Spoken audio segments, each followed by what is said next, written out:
Chapter 869. Muyu looked at Junmo's head and clenched her clothes tightly with her right hand. She bit her lips hard and said in a trembling voice, "What are you doing? Do you really want to practice Buddhism?" Junmo had just washed his hair by the well. The clear water dripped down from the top of his head and wet his clothes.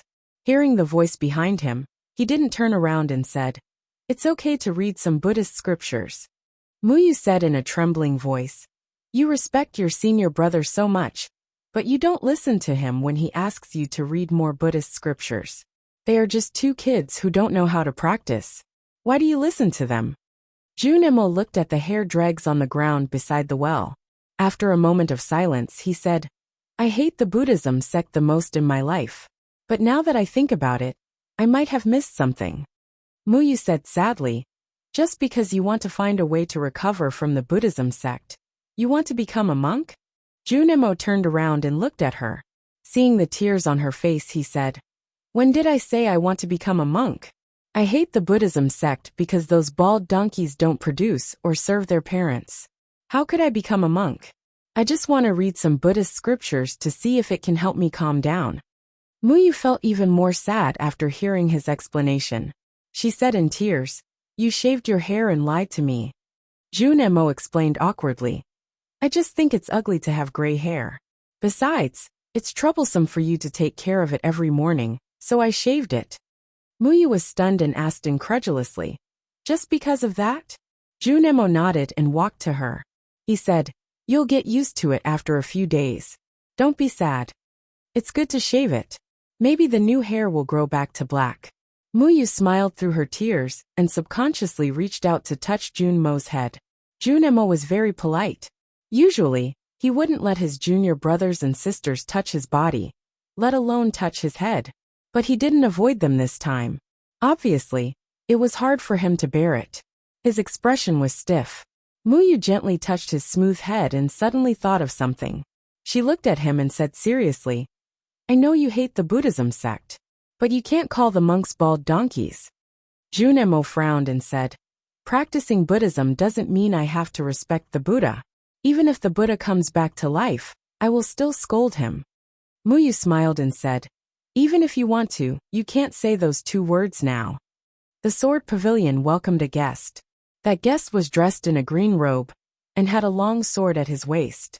Judging from the vicissitudes of life in his eyes, he was already middle-aged, but he had an extraordinary bearing and had a sense of elegance. He was a powerhouse in the knowing destiny state, so he should be treated with respect. However, the disciples of the sword Garrett had seen many people in the knowing destiny state. The reason why they treated him so politely was not because they admired him, but because of the sword sage's order and his background. The most important thing was that he easily made people admire him. The disciples of the sword pavilion admired him for his courage and courage.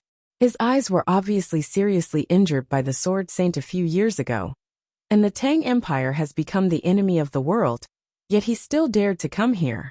Cheng Ziqing looked at the blue-robed man and slowly said, "Mr. Chow, please come in." The green-robed man was old Chow of the Spring Breeze Pavilion, Chow Xiaoshu. The sword pavilion was built between the sword-like cliffs. The mountain behind the cliff was hollow, and there was a hidden pool. Only the cave at the top could let in the sunlight. A thatched hut was built beside the pool, and the sword sage, Lu Bai, lived in it. When Chow Xiaoshu walked into the cave, Lu Bai was not in the hut, but fishing by the pool. The figures of the fish could be vaguely seen in the cold water, but there was no hook under the fishing line. Chow Xiaoshu walked behind Lu Bai and bowed to him. Lu Bai did not turn around and said, "I heard that Mr. First never used a hook when fishing, so I wanted to learn from him. However, after so many days, no fish came up, but you came." Chow Xiaoshu said, "Why does the sword sage need to learn from others?" Lu Bai put the bamboo pole aside, shook his head and said, "Everyone should learn from others. Even the headmaster of the academy once learned from an old farmer, let alone people like us." Chow Xiaoshu said, "That makes sense, so I came here today to learn from the sword sage." Lu Bai said coldly, "A few years ago, you were in the imperial palace of Chang and watching the lake of knowing destiny. After that, You passed by the South Jin Kingdom and invited me to fight with my sword. For the sake of the Tang Emperor, I gave you a sword, and you were blind for several months. Even if you have made progress now, how can you be my opponent? If you had directly entered the second floor of the academy, there might have been hope. Now that you say learn from me, it is so arrogant and stupid. It does not sound like something you would say.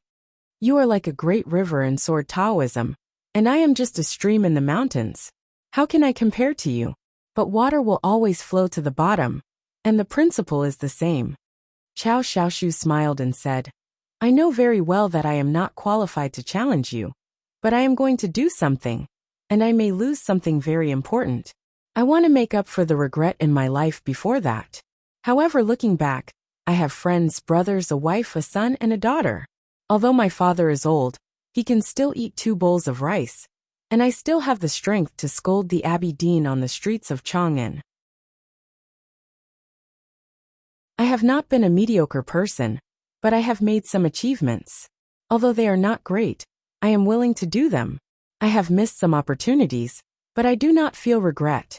I have never lacked courage, and even dared to draw my sword in the face of a powerful enemy. I have never lost my calmness, and I am sure that my life over the past few decades has been very valuable, and I have not wasted it. His calm and gentle voice echoed in the quiet cliff cave, and when it collided with the stone walls that were as hard as swords, it became unusually sure, like metal colliding. Lu Bai's eyes became brighter and brighter, and he felt that this person was really interesting. He asked, I think I know what you want to do. Qiao Xiaoshu smiled a little shamefully and said, The biggest regret in my life is that I could not even take one sword from you. So I want to ask you to grant me another sword. But because there are things more important than my life to do, I ask you to spare my life. I know this request is indeed a little ridiculous, but please fulfill it. Lu Bai slapped his thigh and laughed, saying, How can I not fulfill such a ridiculous request? It was almost noon, and the sunlight finally shone from the top of the cliff cave of the sword hut, falling on the cold pond. The fish hidden in the water plants swam out happily, coveting the warmth that had not been there for a long time. After a while, these fish hid in the depths of the water plants in fear, because the sunlight in the cliff cave was suppressed by several stunning sword lights, and the sharp sword intent seemed to cut the pond water into countless pieces. For extremely clear sounds rang out, and then everything became quiet. Lu Bai sat by the pond, as if he had not moved. The ancient sword beside him had already returned to its sheath, as if it had not moved. There was only half of the broken sword left in Qiao Xiaoshu's hand, and 4 sword pieces scattered in front of him.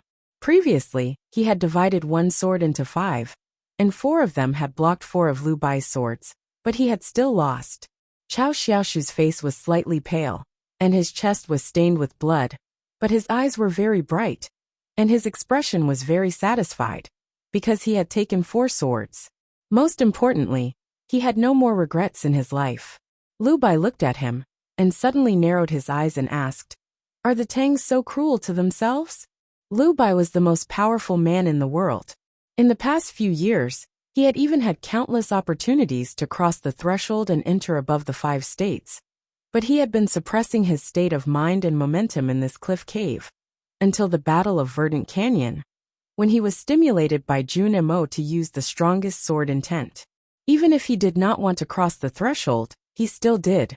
When one reached this state, he had an indescribable sense of everything in the world. At the moment when his sword intent invaded Qiao Xiaoshu's body, he knew what the Tangs were thinking. Qiao Xiaoshu looked at him and said with a smile, There are many Tangs who are as cruel as me. If the South Jin Kingdom and the Tang Empire join hands, and the sword Garrett and the Academy side by side, maybe even the heavens will be afraid of us. Lu Bai did not speak. Qiao Xiaoshu stood up, bowed, and then walked out of the sword Garrett. The autumn wind blew up his green robe that was cut by the sword wind, revealing the long sword wound on his chest and abdomen. The bloody stroke seemed to pierce through heaven and earth. His snow mountain and ocean of qi were all destroyed by Lu Bai's powerful sword intent. From then on, he could no longer cultivate, and could only be an ordinary person.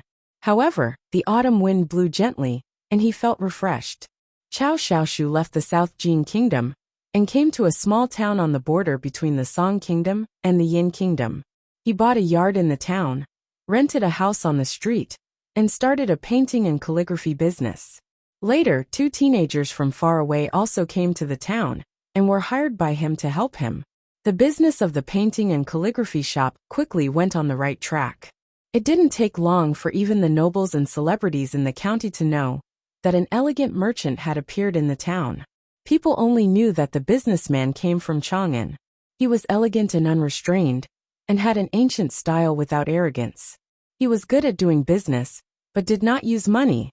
He welcomed customers, but did not bully the poor. He was like a refreshing breeze that made people feel relaxed and happy. Although he did not bully the poor, and even if beggars came to him, Qiao Shaoshu would still give them money, and even personally pour tea for them.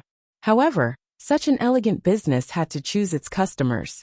Even the most unreasonable beggars would be touched by his kindness, and would not dare to hold a porcelain bowl and drink tea every day.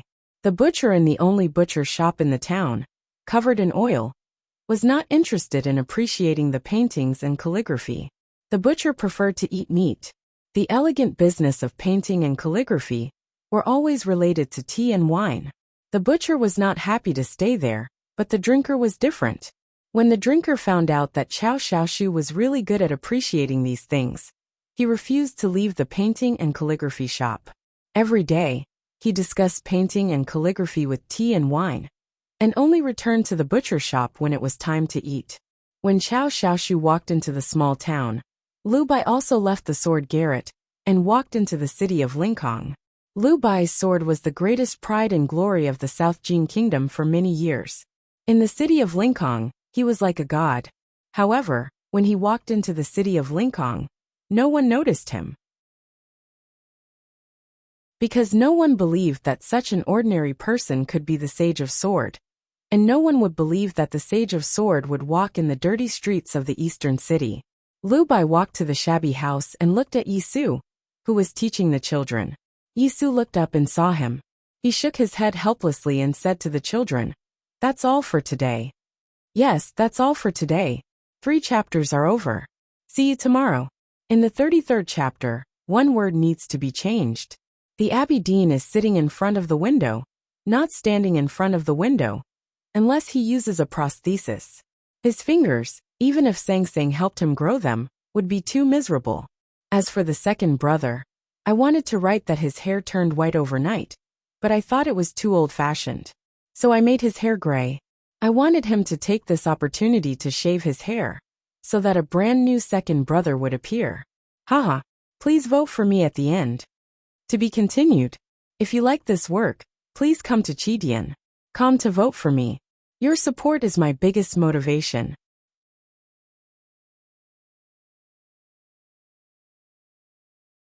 Chapter 870. You should thank Jun Mo. Yi Su said this to Lu Bai for the first time in the dilapidated house. Then he said with emotion, "Even though I can no longer practice swordsmanship, I am satisfied to see your sword in the human world." Lu Bai was standing by the window, looking at the lunch box on the windowsill. Hearing Yi Su's words, he turned to him and said with a smile, "I am satisfied too." He was wearing a comfortable silk shirt, which was not embroidered with money on purpose. He was wearing a pair of comfortable cloth shoes, which did not make him look refined. He didn't carry a sword, nor did he emit any fierce sword intent. With his hands behind his back, he looked like an ordinary person in Linkhong City, giving people a comfortable feeling from inside to outside. Yi Su's ocean of qi and mountain of snow had been destroyed, but his eyes were still there. One look at Lu Bai, and he knew that the most powerful man in the world had improved again. But he couldn't tell which level he had reached. It was difficult for the highest peak in the world to grow even an inch higher. But Lu Bai did it. Yi Su knew that it must have something to do with the Battle of Verdant Canyon. That was why he said that Lu Bai should thank Jun Mo. The Battle of Verdant Canyon was the peak of swordsmanship in the human world. Lu Bai, the Sage of Sword, Jun Mo of the Academy, and Yi Su of Haoyan Taoism were the protagonists of this battle. They were the 3 most powerful swordsmen in the human world. In this pinnacle battle, Yisu had become a cripple, Junemo had lost his arm, and his cultivation path had been severed. Lu Bai had also suffered serious injuries, but he was indeed the strongest cultivator in the world. He was the first to recover his cultivation level, and he even had a breakthrough. Lu Bai said, Chao Xiaoshu went to the sword garret to see me. He never entered the academy in his life. His Taoism fate was broken, and he could only live in the wild. He was not on the right path, and could never reach the peak of swordsmanship. He was not as good as you 10 years ago, but he was free and easy. He was fearless in the face of death, and had no regrets in the face of loss. He lived his life according to his heart. I learned something from his words and deeds, so I left the sword garret. Only then did Yisu realize that there was another reason besides Junemo. Lu Bai continued. A few years ago, I left Chao Xiaoshu's sword in the sword garret. After that, the former judge lent it to Yiqing. Yiqing was injured by Ning Ke, so I lent the sword to Yi Hongyu and asked her to kill the judge. That was the happiest time I've ever borrowed a sword. Last year, the headmaster of the academy borrowed my sword in the wilderness to slay dragons and gods. That was the most glorious time for me to borrow a sword. This time, when the academy asked Chao Xiaoshu to borrow a sword from me, I did not refuse because I like this person, and also because the headmaster of the academy once gave me glory. This is the most willing time for me to borrow a sword. Yisu walked to the window and poured him a bowl of water. The first sword I borrowed killed the judgment, the second sword cut the heavens, and the third sword cut the heavens. If I can kill with a borrowed sword, then who should I kill with my own sword? Lu Bai smiled and said, If I can kill people with a borrowed sword, then who should I kill with my own sword? When I came out of seclusion and looked around, I did not see Ko Haoran or Lian Sheng. The headmaster of the academy has already ascended to heaven. The abbey dean has become a useless person, and Junemo is not free yet. You are preaching in a shabby alley.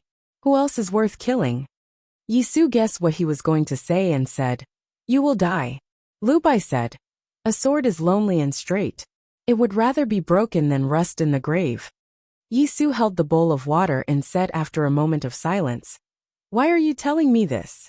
Lu Bai said, Chang'an is too far away. Except for Junemo, I am only willing to tell you this. Only Junemo and Yisu were qualified to hear these words. That was why he came to Lingkong, after leaving the sword garret. Besides, there was another thing he wanted to tell them. What you have done, and what you have preached to the people will not be tolerated by Haotian or Taoism. Even the abbey dean will not tolerate you. I will probably never come back again. Without my protection, you will become a rotten corpse in the filthy streets. That is why I am here to persuade you to go to the academy. Yisu said. Someone once said the same thing. Lu Bai said. It seems that Ning Ke has really left Chang'an. I think the Peach Mountain will be very lively in a few days. How can I not go and have a look? Yisu said after a moment of silence. Maybe it will be really lively. Lu Bai said. Your younger brother is going to die. Yisu said. If it is convenient, please deliver a letter for me. Lu Bai said, Yes. Yisu said, I hope it will not affect your Taoism. Lu Bai said, It won't. Yisu handed over a piece of paper and said sincerely, I wish you can see the Tao. Lu Bai said, I want to see the Tao, and the Tao must see me. After saying this, he took the bowl of water from Yisu. He did not drink it, but poured it on the ground. Then he laughed and walked out of the iron house with his hands behind his back. No one knew where he was going. Yisu looked at the water stains on the ground, and knew that this was an early morning. There was no one in the world who was worth killing for Lu Bai. So when he decided to do something, no one could change his mind. Yisu did not spend too much energy on this matter. He just wanted Pippi to be alive. However, he could not do anything now except write a letter. A letter was sent to the Divine Hall of Judgment through a secret channel. It was said to be a secret channel, because even the people in the Divine Hall of Judgment did not know who this channel belonged to, and where it led to. When the deacons in black of the Judicial Department reacted as quickly as possible, and began to investigate the clues, 3 people died on the cliff plateau of the Divine Halls of West Hill. No matter how horrible the punishment of the judicial department was, they could not make the dead talk. There was a sword drawn on the cover of the letter, and it was written that the great divine priest of judgment would read it in person. The deacons of the judicial department had long been in awe of the woman on the seat of heavenly black jade. They did not dare to act on their own, nor did they dare to let other divine halls know. They quietly sent the letter to the divine hall. Yi Hongyu looked at the cover of the letter and knew where it came from. Several years ago, a letter had been sent to her through this secret channel. However, at that time, she lived in a remote stone house on the cliff plateau and was in the most difficult period of her life. That letter was very important to her at that time. She did not know why Lu Bai wrote to her at this time. When she opened the cover and saw the familiar but strange handwriting, her fingers could not help but stiffen. After reading the letter, she was silent for a long time. In front of the verdant canyon, she had arranged more than 10 deacons in black and several West Hill divine guards to protect Yi Su. In less than a few months, these people died one after another. She was very clear that some people in Haotian Taoism wanted to kill Yi Su to gain some kind of spiritual recognition. What really worried her was that she did not know where Yi Su had gone, and whether he was safe and sound. It was not until she received this letter that she knew that her brother had been in Lincoln City, in the South Jin Kingdom. With the secret protection from the sword Garrett, he should be safe. She felt a little relieved. However, thinking of what her brother had written in the letter, she frowned again. A faint Haotian's divine flame overflowed from her palm. The letter and the cover of the small sword were burned into ashes. She slowly let go of her hand and looked in the direction of the divine hall of light. Yi Hongyu could guess who the person in the divine hall of light was, and why he did not want to see her. She felt it was ridiculous, and even a little contemptuous of that person. This contempt and ridicule was only based on their relationship in the human world. After all, that person was a superior being. What could she do? Years ago by the North Yen Lake, Yi Su was ordered by Haotian to stop her from killing Long Qing. From that moment on, she began to doubt Haotian and felt disappointed in her brother. However, what happened by the Sishui River made all her doubts disappear. Yi Su had reminded her in front of the verdant canyon.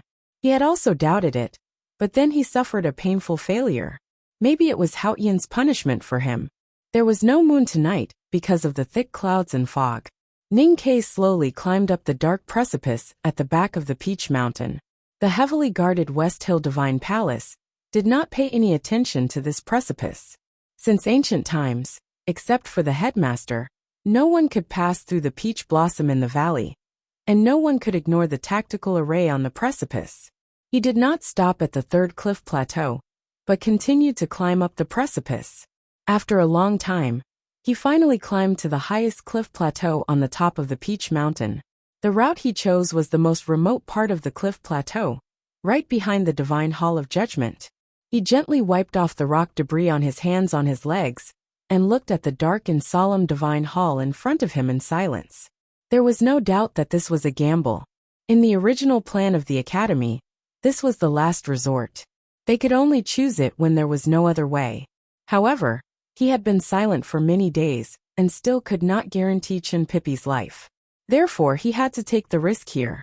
The Divine Hall of Judgment was very quiet, especially on the side facing the precipice. There were no patrolling cavalrymen of the Divine Hall, not even black-robed deacons or red-robed priests. The space inside the Divine Hall was extremely large, extremely magnificent, and extremely monotonous.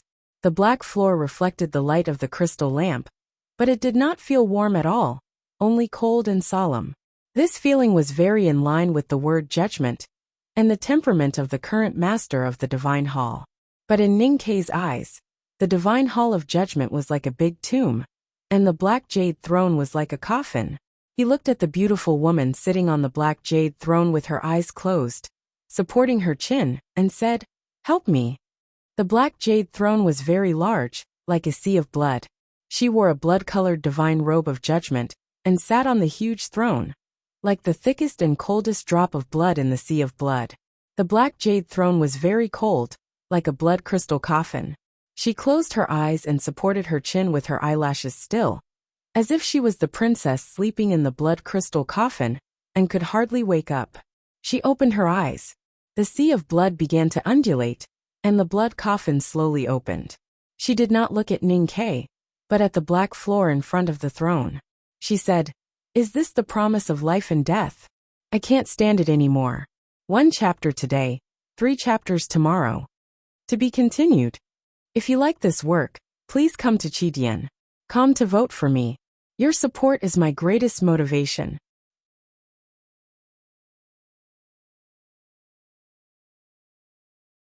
Chapter 871. If the Divine Hall knew that Ning Ke was on the Peach Mountain, he would definitely die. Yi Hongyu said that it was a promise of life and death, because he had come to the seat of heavenly black jade bravely, or perhaps foolishly. Then his life was in her hands. Her tone was a little sarcastic, because the words promise of life and death not only described the situation that Ning Ke was facing, but also the reason why he came to the Peach Mountain. What was love in the world? It made people pledge their lives to each other. It was usually because of love. Ning Ke didn't come to the Peach Mountain for her. He probably didn't come for Chun Pippi, who was imprisoned in the U prison. He must have come for the person in the Divine Hall of Light. Losing one's head for love and seeking one's own death. What a foolish choice this was. Yi Hongyu had always thought that Ning Ke was one of the few people in the world who was as calm and sensible as she was. Therefore, she could not help but feel disappointed when she saw him indulging in the childish choice of dying for love, like the male protagonists in novels. Naturally, she mocked him. Ning Ke and she were indeed the same kind of people. Hearing this sentence, he understood the hidden meaning in her words. After a moment of silence, he said, "This time I ask for your help, not because of her, but because of Pippi. You and he had the same childhood memories. Can you really watch him be burned to ashes?" Yi Hongyu said expressionlessly, "My childhood memories are the same as the one in the Divine Hall of Light in you. They are the images that I want to forget and hate the most." As she spoke, she was still leaning on the seat of heavenly black jade. She looked at the black ground in front of the seat of heavenly black jade. She did not turn around or look at Ning Ke, who was below the seat of heavenly black jade. Ning Ke looked at her beautiful profile and suddenly said, "I met Yisu in Lingkong." If Yi Hongyu had heard Ning Ke's words before she received the letter, she might have said something different. Then no one would know how this conversation would end. She just said indifferently, "Haotian knows everything in the world. You can hide your arrival from the hierarch in me, but you can't hide it from her. I don't know what Haotian is thinking, so I won't interfere. You are destined to die on this mountain, not in my hands." After saying this, she closed her eyes and said no more, as if she was going to sleep again. No sound could be heard in the empty Divine Hall of Judgment. It was so quiet that it was frightening. Ning Ke kept silent for a long time, and then stepped back. When the huge and cold crystal lamp above the Divine Hall of Judgment could no longer shine on his face, he said to her, "Thank you." From the moment he entered the Divine Hall of Judgment, he had given his life to Yi Hongyu. As long as she opened her eyes and glanced at him, or said a single word, countless experts of the Divine Hall would appear. However, she did nothing. He was grateful for her warning, and also for not killing him. There was no more sound in the darkness, not even the sound of breathing. Ning Ke left without a sound. Yi Hongyu still did not open her eyes. She sat quietly on the black jade throne. Many years ago, she had told Ning Ke that one day, they would meet on the battlefield, and one of them would die. There had never been any good memories between them that could last longer than life and death. Killing Ning Ke could put an end to the war immediately. Logically speaking, as the great divine priest of judgment, she should not have any hesitation. However, she chose to remain silent, because she wanted Chun Pippi to live. Since she could not do anything for her brother, she could only hope that Ning Ke could do it. The most important problem was that she did not know if the person in the Divine Hall of Light was watching here. She did not know what arrangement that person had made for Ning Quebec. The person who should have been above the vault of heaven had come to the human world. Therefore, the human world had become chaotic and complicated. Even if the great divine priest of revelation, Li Qingshan, and Master Chishan were reborn at the same time. And the Abbey Dean had returned to his peak state. They would not be able to figure out the final direction of the chess game. Because heaven was unpredictable. It was silent in the divine hall of judgment. Yi Hongyu sat quietly on the black jade throne with her hands supporting her chin. She thought of the coming right to light, and gradually fell asleep. She did not want to think about it anymore. The blood-colored judgment god robe covered her perfect body. The blood-colored black jade throne nourished her mental state. She looked dignified and lonely at the same time. In the autumn of the 3450th year of Daji, the right to light was officially held on Peach Mountain. Several small towns in front of Peach Mountain had been heavily guarded.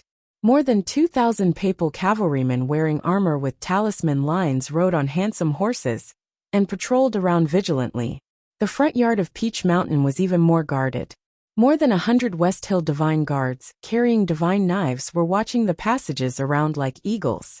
In the early morning, envoys and believers from various countries entered the mountain one after another. However, the mountain path was silent. No one dared to make a noise. It was not because of the calming effect of the ritual music coming from the front yard, but because of the solemn and sacred atmosphere that enveloped the entire Peach Mountain. More than 10 talisman masters and array tactical masters stood in the center of the front yard of Peach Mountain and began to activate the array that had been set up beforehand. The array was activated. The autumn wind on Peach Mountain gradually became stronger. Peach blossom petals were scattered in the wind. The chi of heaven and earth in the foothills was summoned. Dozens of Haotian sect flags were fluttering in the wind. The 47 waterfalls on Peach Mountain were broken into countless tiny water droplets that were blown to the front yard of Peach Mountain and then slowly fell. The drizzle fell on the front yard of Peach Mountain. The dust was collected and the dry autumn air was gone. The flat stone ground was washed clean. The altar made of white stone was as clean as jade. The drizzle from the waterfall was turned into mist by the autumn sun. The mist rose into the air and turned into 3 big shields. When the mist dissipated, it turned into 3 halos made of clear light, covering the entire Peach Mountain. The clear light gradually disappeared, but the 3 big arrays had been set up. Tens of thousands of believers were also sprinkled by the drizzle. Their clothes were not wet. Instead, they felt refreshed. When the 3 cloud shields turned into 3 halos, and finally into 3 arrays, those believers who saw such arrays for the first time were so excited that they knelt on the ground and kept praising Haotian. The new emperor of the Yin Kingdom, Chongming, arrived. So did the emperors of the small kingdoms such as Song, Qi, Liang and Zhun. The lord of the Song family, the abbot of the Leng Temple, monk Guanhai, the world wayfarer of Buddhism, Xiankong Temple's Qin Yan, the national master of the Golden Tribe Royal Court, and the #1 martial arts master of the Royal Court, General Lebu, the rogue cultivators from all over the world, the teachers and students of the Revelation Institute, the divine priests and deacons of the 4 divine halls, and even the servants were here. These people stood closer to the foot of the mountain, far away from the tens of thousands of believers. They watched the believers kneeling on the ground and praying, each with their own thoughts. The divine priests and deacons of the divine halls of West Hill were naturally proud. The Buddhist priests remained silent. The national master of the royal court smiled and said nothing. General Lebu, however, frowned. 2 sacred chariots slowly descended from Peach Mountain and stopped above the front yard. The sacred chariot in the middle was extremely huge. There were thousands of rays of light shining through the layers of gauze. There was a tall figure in the light. It was the hierarch lord of the divine halls of West Hill. The sacred chariot on the side was relatively smaller, but the gauze was as red as blood. It was indescribably cold and murderous. A beautiful woman was sitting in the chariot. Her black hair flowed like a waterfall. It was the great divine priest of judgment, Yi Hongyu. It was the first time for most of the believers to see the hierarch and the great divine priest of judgment. After seeing the 2 sacred chariots, they were so excited that even their voices trembled. The bigwigs on the front yard felt even more complicated. The divine halls of West Hill had always ruled the world of Haotian. The hierarch lord and the 3 great divine priests of West Hill were the most powerful beings in the world. However, the great divine priest of revelation was dead, and there was no successor. The divine hall of light had been in constant turmoil for the past 20 years. Now, even the eternal lamp in the hall had been extinguished. Today's right to light was so grand, but the two sacred chariots seemed so lonely, which made the divine halls of West Hill look even more gloomy. Compared to the divine halls of West Hill, the guests who came to watch the ceremony were more powerful. Apart from the academy and the devil's doctrine of the wilderness, almost all the powerful cultivators in the human world were present. Among them, the national master of the royal court and Qi Nian of the Xiankong Temple were the most distinguished, which made the sword Garret of South Jin Kingdom even more conspicuous. The representative of the sword Garret of South Jin Kingdom was Lu Yiqing. This blind swordsman in the knowing destiny state was rumored to have killed the emperor of South Jin Kingdom. However, compared to the other people at the right to light, he was still lacking. This made the divine halls of West Hill very dissatisfied. The hierarch's palanquin released his power, and everyone could feel his displeasure. At this moment, a white line suddenly appeared in the clear blue sky above Peach Mountain. The white line was very thin, as if someone had drawn a line on the blue sky with a needle. Then, a sword appeared in the front yard of Peach Mountain. The sword looked very ordinary. The hilt was wrapped in soft and dense songjiang cloth. The blade was probably made of green steel. It did not look very sharp, and there were no Fu characters carved on it. But everyone's eyes were attracted by the sword, because the sword was not in anyone's hand. It was suspended in the air above the front yard of Peach Mountain. The sword vibrated slightly, making the air vibrate, and making a comfortable sound. No one knew how the sword came to the front yard. Even the hierarch lord, the national master of the royal court, and Qi Nian could only see a thin white line in the sky before the sword appeared in front of them. Moreover, the invisible array that covered the outermost layer of Peach Mountain could not stop the sword at all. It did not even react. That was the most shocking thing. The flying sword quietly hovered in the air, as if it was held by an invisible hand. If someone was behind the sword, they would see that the head of the sword was slightly raised, facing the divine hall of light on Peach Mountain. There was no sign of disrespect. It just looked at that place quietly. Try to finish the second chapter before 3 o'clock. To be continued. If you like this work, please come to Chidian.com to vote for me. Your support is my greatest motivation.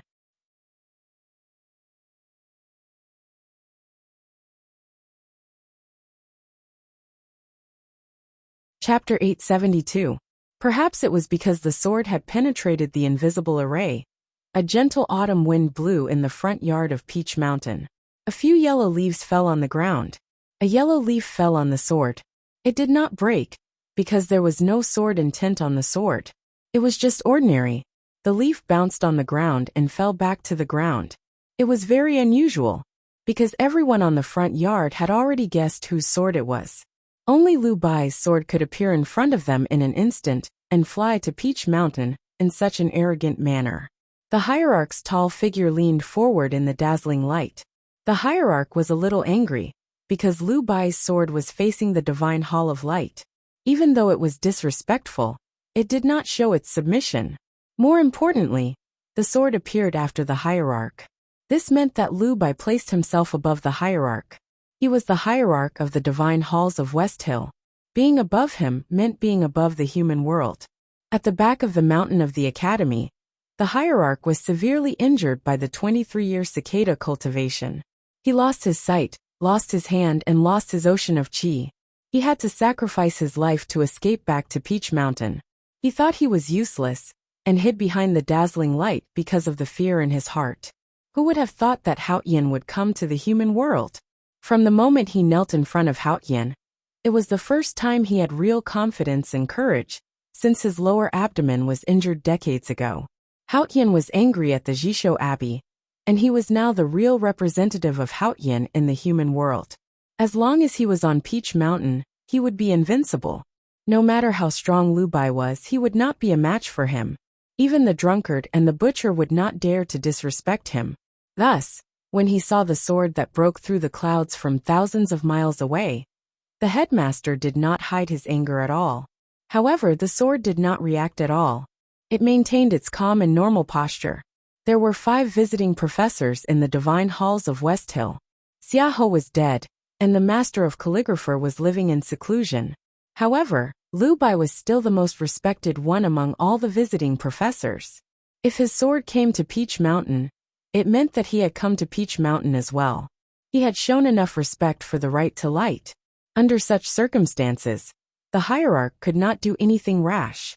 The chief of the Revelation Institute was standing beside the sacred sedan. He was in charge of the arrangements for the right to light today. Seeing that the hierarch did not give any orders, he signaled for the ceremony to begin. The sacred Taoist canon music resounded throughout the Peach Mountain and gradually gathered in the front yard. The music entered everyone's ears. The chi of heaven and earth danced with the music. The wind blew again, but this time it was not the chilly autumn wind. Instead, it was as warm as spring. The peach blossoms in the valley swayed gently in the wind, and their petals became more tender. They began to bloom in autumn, and then floated down the Peach Mountain with the wind, dancing in the air above the front yard. Tens of thousands of peach petals fluttered in the air, scattering bursts of strange fragrance onto the ground. This kind of fragrance was not the natural fragrance of peach blossoms. It was thicker than the fragrance of any flower in the world, sweeter than the frosting of hibiscus store. However, when it entered people's noses, it did not feel greasy at all. Instead, it was fresh like the wind after a rain. Tens of thousands of believers looked up at the dancing peach blossoms in the sky. Looking at such a beautiful and dazzling scene, and smelling such a refreshing fragrance, they were extremely intoxicated. Those who could pass the examination of the Taoist temples, and were willing to travel thousands of miles to Peach Mountain to participate in the right to light, were naturally the most pious believers in the world. Based on a simple and clear logic, all piety came from suffering. Therefore, most of the tens of thousands of believers were poor. Many of them were seriously ill or even dying. They had to be carried or carried by their families to the West Hill Divine Kingdom. When the fragrance wafted in, the sick and even disabled believers suddenly felt that the negative emotions deep in their hearts had magically disappeared. They no longer complained about their miserable lives, and even felt much better. It was as if they could see the divine kingdom of Haoyin in the fragrance. The crippled believer threw away his crutches and knelt on the ground, supporting his trembling body with his hands. He kept kowtowing to Peach Mountain. The seriously ill believer on the stretchers ignored his family's dissuasion. Even if he could not get up, he still had to turn over and kowtow to Peach Mountain. He supported his weak body and kept touching the ground with his forehead. In autumn, the front yard of Peach Mountain was filled with a warm spring breeze. Tens of thousands of peach blossoms danced in the wind, exuding an intoxicating fragrance. Suddenly, the wind stopped and the peach blossoms fell. The peach blossoms fell and turned into a magnificent flower rain. Tens of thousands of believers were bathed in the flower rain. All of them had knelt down. The peach petals fell on their bodies and gradually turned into soft light particles. They seeped into their clothes, their skin, and finally into their flesh and blood. Then they gradually disappeared. Although the crippled believer did not grow a new limb, he could no longer feel the pain from his broken leg. The pus-filled wounds became very clean, and healthy skin appeared on the red and tender flesh. The seriously ill believers gradually regained their vitality. Their pale faces turned red at a speed visible to the naked eye. The illness that had tortured them for countless years was washed away by the peach blossoms. The believers who did not suffer from illness, because of their piety, also received great favor from God. The white-haired old man suddenly discovered that he had grown black hair, and the young man felt his body filled with strength. He had never felt so healthy and strong in his life. The woman's face became taut and smooth. If one looked closely, one could even see a few dark-skinned female believers. Their faces seemed to have become much whiter, as if they had put on several boxes of expensive Chenjinji Cosmetics Store's cosmetics. The front yard of Peach Mountain was filled with cheers and cries of joy. Tens of thousands of believers kowtowed to Peach Mountain, weeping and thanking God for the blessings he had bestowed upon them. The rite to light was the grandest ceremony of Hautian Taoism. It meant that Hautian had sent a miracle to the human world. The tens of thousands of believers on the front yard of Peach Mountain had never doubted it, but it did not mean that the envoys did not. After all, miracles only appeared in the scriptures, and no one had ever seen it with their own eyes. However, as the scene unfolded before their eyes, no one dared to doubt it anymore. Everyone knelt down. The peach blossoms were everywhere. The sick were cured and the healthy were eliminated. If this was not a miracle, then what was? The divine priests and deacons of the divine halls of West Hill had already knelt down. The national master of the royal court, and General Buell, were the first cultivators to kneel. Soon the envoys and the rogue cultivators followed suit. Qin Yan of the Xiankong Temple, Guan Hai of the Lank Temple, and the monks of the White Tower Temple were still standing. They were worshipping Buddha. However, facing the miracle from Hautian, the monks looked extremely solemn. They put their palms together and bowed. Qin Yan looked at the peak and bowed deeply. He was touched by God's mercy. The sword in the air, facing the divine hall of light, also bowed slightly. The crying, thanking, and praying in the front yard of Peach Mountain gradually stopped. After a series of complicated procedures, the most important part of the rite to light had finally come. The sacrifice to heaven. Countless Taoist temples in the human world offered sacrifices to heaven every day. Not to mention a place like the divine halls of West Hill. They were very familiar with the process. However, since it was the grandest rite to light, it was naturally different from the ordinary ones. The white stone altar in the front yard of Peach Mountain was proof of that. More importantly, the sacrificial offerings for the rite to light must be extraordinary. The altar near the white stone altar was filled with rare treasures offered by various sects and rogue cultivators. There were even 2 herbs needed to make the heavenly power pill. One could imagine how much effort the believers of Hautian had put in for this rite to light. However, compared to the official offerings of the rite to light, these rare treasures and the 2 herbs were too shabby, because today's offering was a person. That man was certainly not an ordinary person. He was called the peerless genius of Hautian Taoism the moment he was born. He had the purest blood of Hautian Taoism. Both his paternal and maternal lineages were the noblest inheritance of Hautian Taoism. He had studied and lived in the unknown place of Hautian Taoism since he was a child. Later, he went to the academy in Chang'an to study with the headmaster.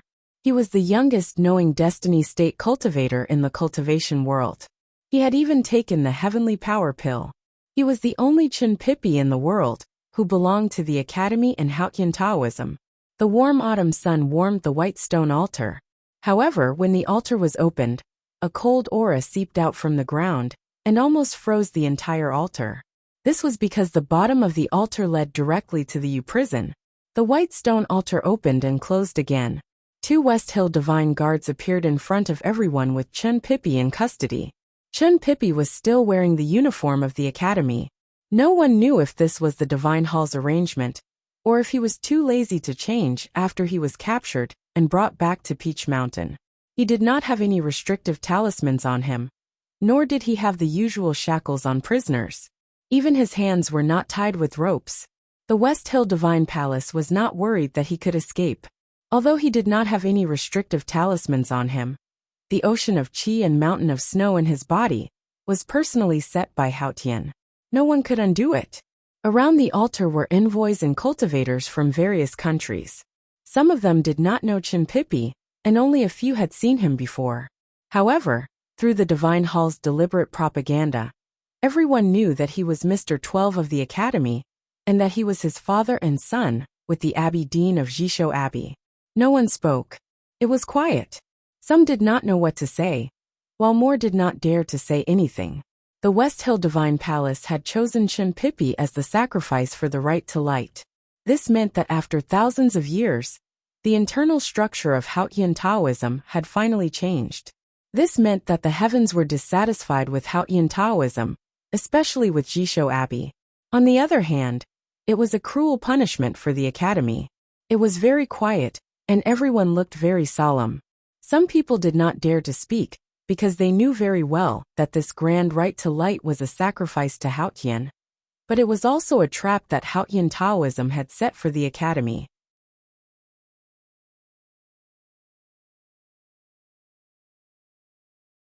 The academy did not send anyone to the right to light, but they would definitely show up at Peach Mountain today. Even though they knew it was a trap, they still had to come. Otherwise, why would the academy be called the academy? The peach blossoms were everywhere and Haotian had blessed them. The atmosphere was sacred and joyous. However, everyone knew that this atmosphere could not last forever.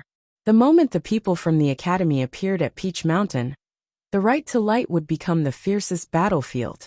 No one knew how many powerhouses would die. I will try to finish the next chapter before 5:30. To be continued. If you like this work, please come to Chidian.com to vote for me.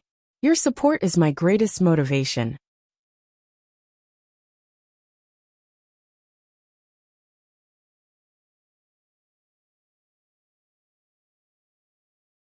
Chapter 873. The people near the white stone altar knew that the academy would come, but they did not know when. This kind of waiting was undoubtedly a kind of mental torture, so they looked solemn and silent. This kind of silence, in a sense, represented the respect and even awe of the academy. However, at this stage, no one believed that the academy could still win, even though they were in awe.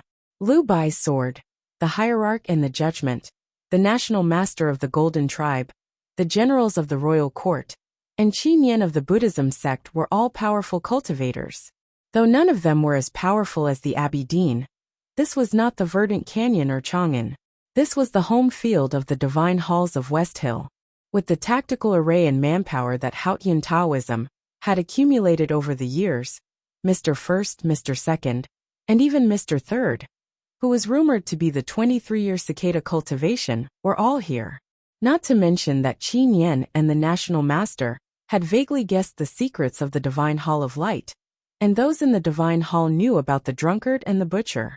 This was not something that the academy could fight against. Ignorance always made sense, especially on the religious Peach Mountain. Unlike the bigwigs around the altar, the tens of thousands of devout believers, who had just woken up from the rain of peach blossoms, had no idea of the hidden dangers of today's right to light. They did not know who the fat man on the altar was either. They only knew that since he was the sacrifice for the right to light, he must be a rebellious and evil person. The believers stood on their tiptoes, trying to see the fat man more clearly. They stared at him with disgust and even hatred. If looks could kill, Chun Pippi would have been riddled with holes. Chun Pippi was fat and thick-skinned. He stood on the white stone altar, facing the tens of thousands of hostile eyes. He seemed to be unaware of them. And then he did something that no one expected. This was the right to light, a sacred altar.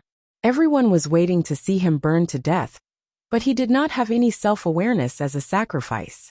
He was either crying and repenting, or he was so nervous that his face turned pale, or he was like all the great devils in history, angrily rebuking the heavens, and then being struck by lightning. He sat on the altar. Chun Pippi felt it was too tiring to stand. Besides, when he was escorted out of the prison, he felt cold and uncomfortable. The altar was warmed by the autumn sun, so it should be more comfortable to sit. So he chose to sit. Why would he care about the murderous eyes and the sacred ceremony? Get this straight. I'm the one being burned to death, okay? Am I supposed to pay attention to my appearance at this time? Do you think I'm the second brother? The altar was indeed warm, even a little hot. Chun Pippi tilted his body and showed his left buttocks to the hierarch behind him. Then he opened his shirt and started fanning himself. This damned autumn. He wiped the sweat off his forehead with his sleeve and shouted to a West Hill divine guard below the altar. It seems that you are still waiting for someone. Can you give me some water? The expression on the West Hill divine guard's face was very stiff. He had never seen a prisoner on death row like this. He was clearly about to die, but he did not show any fear, and even wanted to drink water. The VIPs who came to attend the right to light were very close to the white stone altar. When they heard Chun Pippi's words, their expressions changed. Monk Guanhai put his palms together and silently chanted the name of Buddha. He thought to himself that this man was indeed Ning Kei's senior brother. Even his style of doing things was the same, indescribable. Qi Nian silently thought to himself that Chen Pipi was indeed a disciple of the academy. He was still so ferocious, even in the face of death. Emperor Yin Chongming frowned and thought to himself, this man is obviously not a Tang. But why does he speak and act like one? Yi Hongyu in the sacred sedan thought to herself, this guy is still so thick-skinned. General Lebu, the most powerful martial artist in the Golden Tribe royal court, looked at Chen Pipi on the altar and said in a low voice, you are about to be burned to death by the divine fire. Are you afraid of thirst? Chen Pipi acted as if he did not hear the sarcasm in General Lebu's words. He looked at him and explained seriously, being burned to death is completely different from dying of thirst. The West Hill Divine Palace has to keep their promise, right? General Lebu's face turned ugly upon hearing his words. Chen Pipi looked at him and shook his chubby index finger contemptuously. He continued, don't think that you can humiliate me just because I can't beat you now. If I were still the same old me. Lebu's face turned even darker. He took a step forward and then returned to the side of the nation master. Chen Pipi looked at the footprint left by his right foot on the hard ground and thought to himself, damn it, even if my ocean of qi and mountain of snow is not destroyed, I probably can't beat this man. The academy was particular about taking things for granted. The disciples of the back of the mountain liked to take things for granted and were used to using the word so everywhere. He was so ashamed that he became angry. He rolled up his sleeves and walked down the altar. He yelled at Lebu, if my father is not destroyed, he can crush you with his little finger. Any of my senior brothers and sisters can beat you until you cry for your parents. What right do you have to be so arrogant in front of me? Beat me to death now if you can. The sacrificial offering of the right to light walked down the altar by himself. It was a funny scene. It was chaos around the altar. The head of the Revelation Institute hurried to stop him with several West Hill Divine Guards. Chen Pipi did not stop. He cursed at Lebu through the Divine Guards. Come and beat me to death if you can. What's there to be afraid of? He then yelled at the head of the Revelation Institute and the Divine Guards. Don't stop me. Let me beat up this grassland barbarian first. Are you people from the Central Plains or not? It's fine if you don't want to help me, but why are you stopping me? I won't run away. I just want to show him the unique skill of Haotian Taoism, natural stream magical finger. His ocean of qi and mountain of snow had been destroyed. It was difficult for him to catch a chicken, let alone the natural stream magical finger. But he still yelled desperately. He did not look like a genius of Haotian Taoism. He was more like a ruffian in the city. The divine hall felt like they had caught a chicken. They wondered if the sacred and solemn right to light was going to become a ridiculous farce. The head of the Revelation Institute said sternly, don't say anything. This is the respect of the divine hall to the Abbey Dean. If you don't want to be stuffed with your stinky socks, you'd better behave. Chen Pipi looked at the headmaster who was also in the knowing destiny state and said helplessly, you are really knowledgeable. You can even deal with me. Without waiting for the head of the Revelation Institute to reply, he held his head high and said, I want water. If you don't give me water, you can just kill me now. The national master of the Golden Tribe, who had been silent and smiling, suddenly spoke. This ordinary-looking old man was playing with the small wooden tripod in his hand. He looked at Chen Pipi and said, the Abbey Dean is far away from the immortal world. Ordinary people like us can never hope to catch up to him. What Lebu said was indeed inappropriate. I apologize to you on his behalf. Chen Pipi squinted and looked at the small wooden tripod in the hands of the national master of the Golden Tribe. He found it familiar. Thinking of the title of the great divine priest of precious tripod, he became even more uncertain. The national master of the Golden Tribe looked at the head of the Revelation Institute and said with a smile, I think it's okay to give him some water. The Golden Tribe Royal Court, which was the most powerful force in the wilderness, had changed their faith and became a follower of Tungri heaven. They were bathed in the glory of Haotian, just like the Central Plains. This was the biggest success of Taoism in countless years. The war that started last autumn almost drove the Tang Empire into despair. The West Hill Divine Palace followed the example of the Tang Empire's Southern Gate Temple and officially conferred the National Master of the Golden Tribe as the Great Divine Priest of Precious Tripod. This was because the Golden Tribe Royal Court was as important to Taoism as the Tang Empire.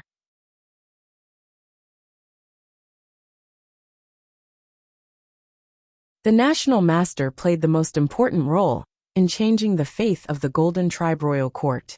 If it were not for his prestige in the grassland, how could Haotian Taoism successfully preach in the grassland? For the West Hill Divine Palace, it was still a mystery how the preaching divine priest, who went to the wilderness, could persuade the unfathomable National Master. It would be fine if the National Master had seen Haotian's miracle with his own eyes. However, as the war started, the Golden Tribe Royal Court fully cooperated with Taoism. The Divine Hall had no reason to doubt it. They could only attribute it all to the great will of Haotian Taoism. The head of the Revelation Institute looked at the hierarch's sacred sedan and did not hear any objections. He then waved his hand to signal the West Hill Divine Guards to bring a bowl of water.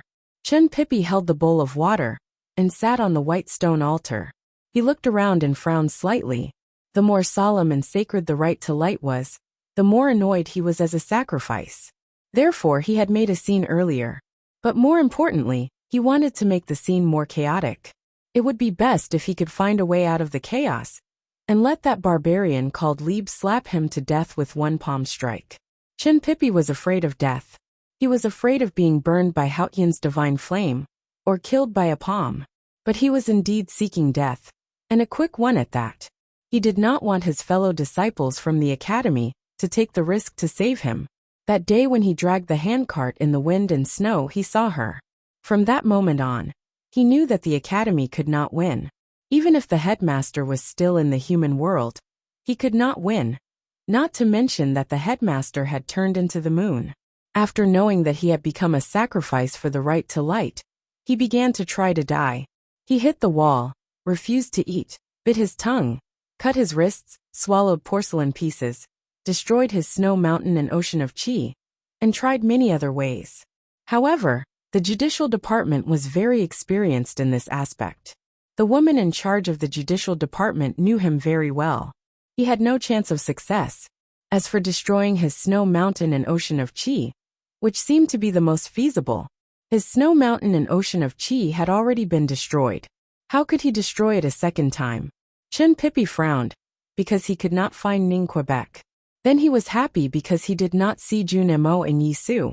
His two most respected senior brothers and Tang Xiaodang did not appear. Frowning and happiness, these two different emotions showed the subtle difference between Ning Ke and the others.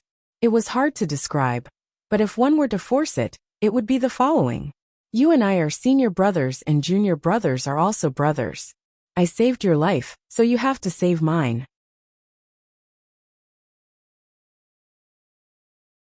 Even though I said at the stone window that I did not want you to save me, how could you not come to save me?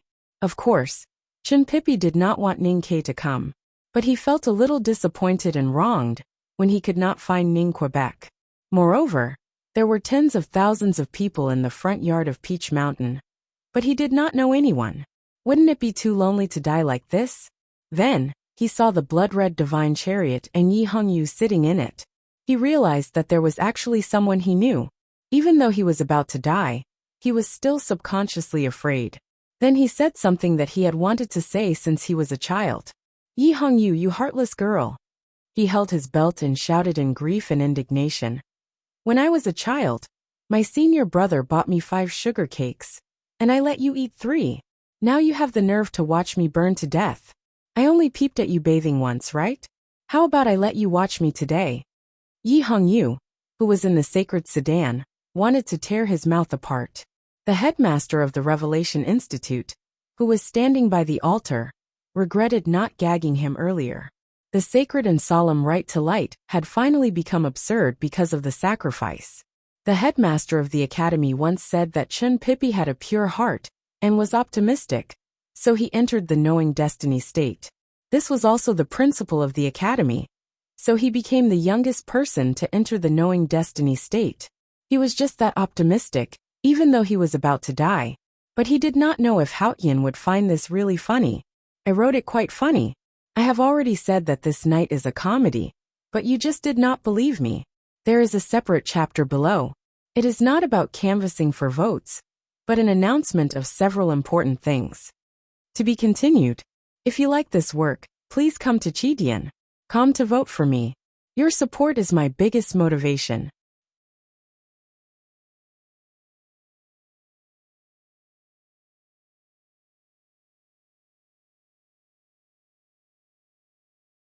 Chapter 874. The opening was clear. It was not to canvass for votes, but to report a few things. The first thing was that our dark-skinned Sang Sang won the Best Female Lead in the Role competition. Warm applause. As the honorary leader of Sang Sang's party, I would like to express my sincerest gratitude to everyone. Miss Shan Shan, with thin eyebrows and thin lips, won the third place for the Best Supporting Female Lead. Miss Yi Hongyu, who was covered in golden threads, won the Best Supporting Female Lead instead of the Best Male Lead. She was still in the top 5. Warm applause. On behalf of the two ladies, they thanked everyone for their love.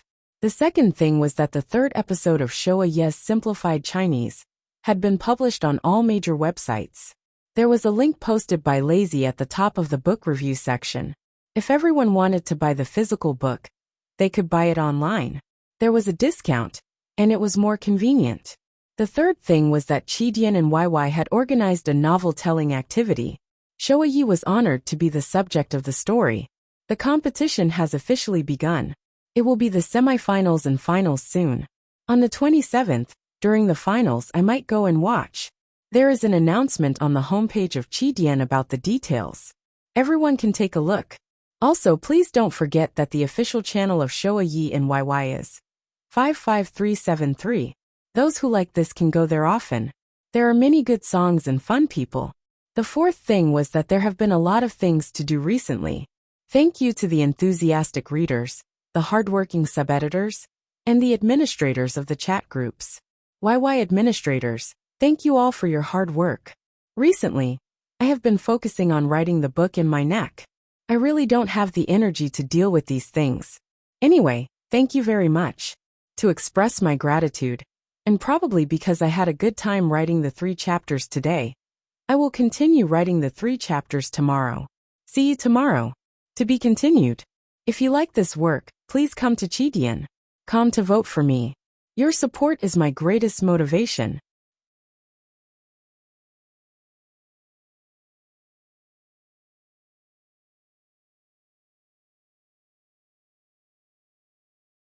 Chapter 875. She stood in the divine hall of light, looking down at the front yard of Peach Mountain with her hands clasped behind her back.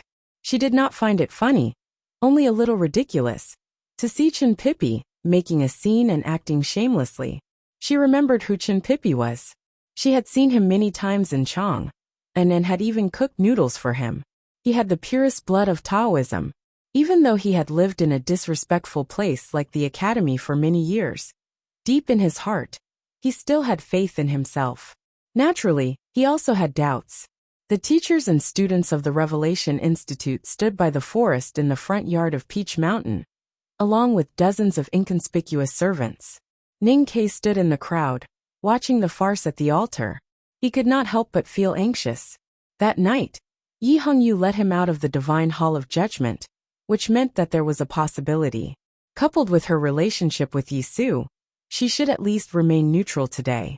However, she was the great divine priest of judgment. How could she tolerate being accused in front of tens of thousands of people that he had seen her naked when she was young? There were many others who were as worried as Ning Kei, including the head and deputy head of the Revelation Institute, who presided over the right to light. Everyone in the divine hall knew how terrifying the great divine priest of judgment was. What if she was really angered by Chin Pippi and killed him before the right to light? The head of the Revelation Institute did not dare to look at the sacred sedan of judgment. He ordered the West Hill Divine Guards to put Chin Pippi on the altar. With the approval of the hierarch, the right to light began as soon as possible. During the sacrificial ceremony, the divine hall did not announce Chin Pippi's crimes. Instead, it started right away. The head of the Revelation Institute held a silk scroll made of gold and read the chapter of worship to heaven from the West Hill scriptures. This chapter mainly talked about the great merits Haotian had bestowed upon the human world. It had always been considered the most important of the 3 sacred chapters. The chapter to heaven from the scripture was the official right to light. The head of the Revelation Institute calmly and sincerely read the right to light. Every time he read a sentence, the teachers and students of the Revelation Institute would repeat it in perfect harmony. No one knew if there was a priest directing them, or if they just did it on their own. But the tens of thousands of followers also began to repeat the right to light like the teachers and students of the Revelation Institute. The chanting grew louder and more orderly, like the waves on the sea, each higher than the last, yet perfectly spaced between the waves. Gradually, it resounded throughout the Peach Mountain, as if it wanted to be heard by the high sky.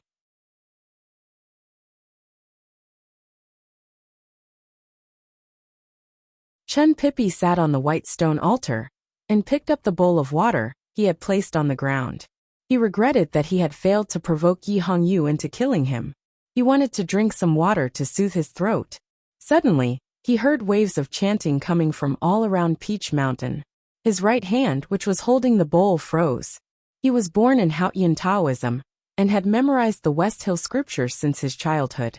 He knew that the eulogy to heaven was very long. The people of the Divine Hall had just finished reading the first 2 paragraphs, which were full of believers' awe and love for Haotian. The next paragraph would describe Haotian's merits to the human world. His body froze. It was not because he subconsciously wanted to finish reciting the eulogy with the tens of thousands of followers, but because he sensed an indescribable pressure from the wave-like chanting. This pressure was absolutely pure power, absolutely high state, and did not belong to the human world at all. This pressure did not come from the pious chanting of tens of thousands of followers. It was summoned from the sky by the followers chanting. In other words, this pressure came from the sky. Chun Pippi looked up at the sky and saw that the autumn sun had become even more dazzling. Countless rays of light fell on the white stone altar and fell on him. The light contained absolute pure power and absolute high state. This was the pressure he felt. The pressure seemed to be pressing him into the white stone altar. He was sitting on the altar, and at this moment, he even felt that his buttocks were connected to the slightly hot white stone. His face turned pale and he frowned. The bowl in his hand was smashed into powder under the light, and the water in the bowl splashed all over him. Facing the pressure from the sky, humans would subconsciously surrender or hide. Chun Pippi did not want to surrender. He wanted to hide, but he found that he could no longer move. It was so difficult to even maintain the posture of looking up at the sky. His neck was so sore that it was unbearable. He felt that the seal on the ocean of chi and mountain of snow in his body suddenly loosened, but he was not happy. This was not a sign of recovery, but the beginning of the ocean of chi and mountain of snow melting. His ocean of chi and mountain of snow was sealed, but he was still optimistic because he had seen how Ning Ke embarked on the path of cultivation. Since Ning Ke could do it, why couldn't he, a peerless genius? He firmly believed that he could rebuild the ocean of chi and mountain of snow. It was not until this moment that he realized that under Haotian, all his thoughts were delusional. Chun Pippi maintained the posture of looking up at the sky, watching the autumn sky become brighter and brighter, and watching the light falling on him become denser.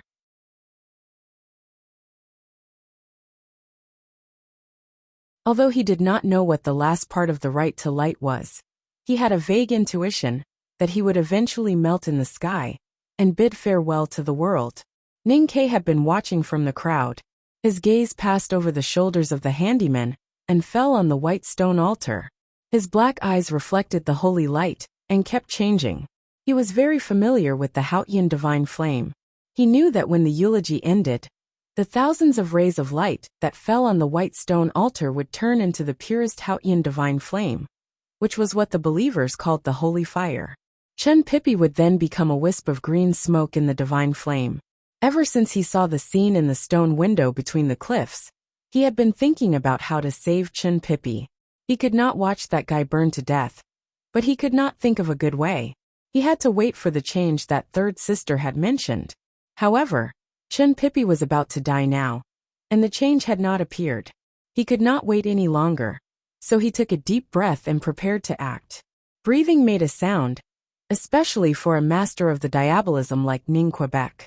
The breath he took before he exerted all his strength was like the autumn wind whistling through the forest. The handyman in front of him and Priest Molly, the deputy headmaster of the Revelation Institute, vaguely heard something. But before they could react, another sound attracted their attention. Ning Ke also heard that sound, so he hit his breath as fast as he could and slightly bent his back, turning back into the inconspicuous manservant in the crowd. The sound came from the periphery of the front yard of Peach Mountain. Someone was also chanting the Ode to Heaven.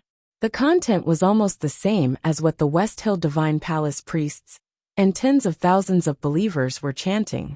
Even the intonation was the same. There were only some minor differences in some paragraphs. However, it was these minor differences that made the sound of the eulogy very harsh.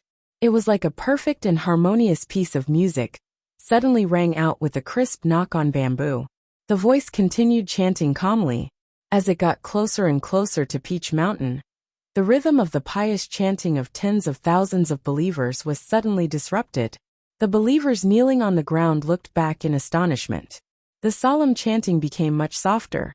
Only the teachers and students of the Revelation Institute and the divine priests were still persisting, fighting against the chanting coming from the foot of Peach Mountain. A group of people came from the foot of Peach Mountain. Some were young, some were old, some were young, some were male, and some were female. They wore bamboo hats and had dark skin. They looked like fishermen by the sea, but they were dressed in noble red robes. The dozen or so red-robed priests who looked like fishermen walked slowly in a uniform rhythm.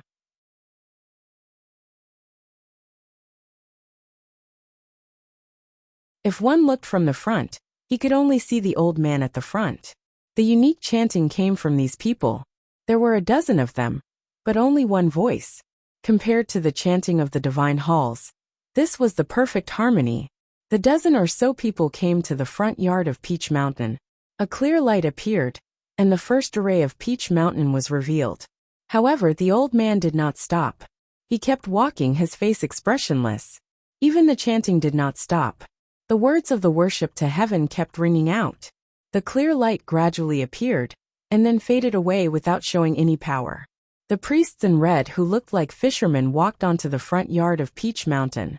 The dozens of papal cavalrymen, and the divine guards of West Hill, who had followed them here, did not know what to do when they saw this scene. The red robes they were wearing were real. They could not be forged from the divine halls. More importantly, even the clear light array of the Peach Mountain had recognized their identity. Only the priests who were truly devoted to Hautian and had the blood of Hautian Taoism could pass through the clear light array so easily.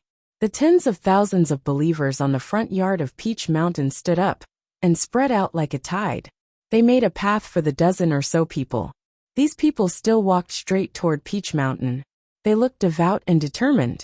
They all worshipped Hautian, but they did not follow the same path as the divine halls. The headmaster of the Revelation Institute looked at the dozen or so people walking slowly toward them. His face turned pale. These people had suppressed the chanting of tens of thousands of believers and countless priests with just one voice. Naturally, it was not because of their cultivation, but because of their understanding of the eulogy. Therefore, these people had a better understanding of the West Hill scriptures than he did. Even the hierarch's understanding of the scriptures was not as profound as theirs. However, he had studied the scriptures all his life, and was very familiar with the changes of the Worship to Heaven chapter. Why had he never heard of the original words of the Worship to Heaven chapter like this? Who were these people? Why were they so familiar with the scriptures? The guests who had come to participate in the Right to Light were also very surprised. They looked at these strange people, looked at their red divine robes, and guessed where they had come from and why they had come. Qi Nian was the world wayfarer of the Buddhism sect.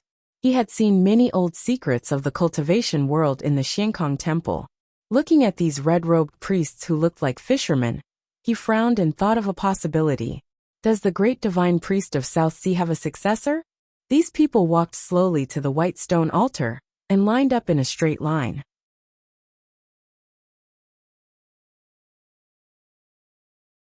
Facing Chun Pippi on the altar, they continued to calmly and devoutly chant the Worship to Heaven chapter. The chanting from the divine halls of West Hill gradually died down, until it could not be heard anymore. The tens of thousands of rays of light that fell on the white stone altar changed from coercion to pity, and then to love. I don't know what happened to me today. My eyes are a little blurred. I will try to finish the next chapter before 3 o'clock. To be continued. If you like this work, please come to Chidian.com to vote for me. Your support is my greatest motivation.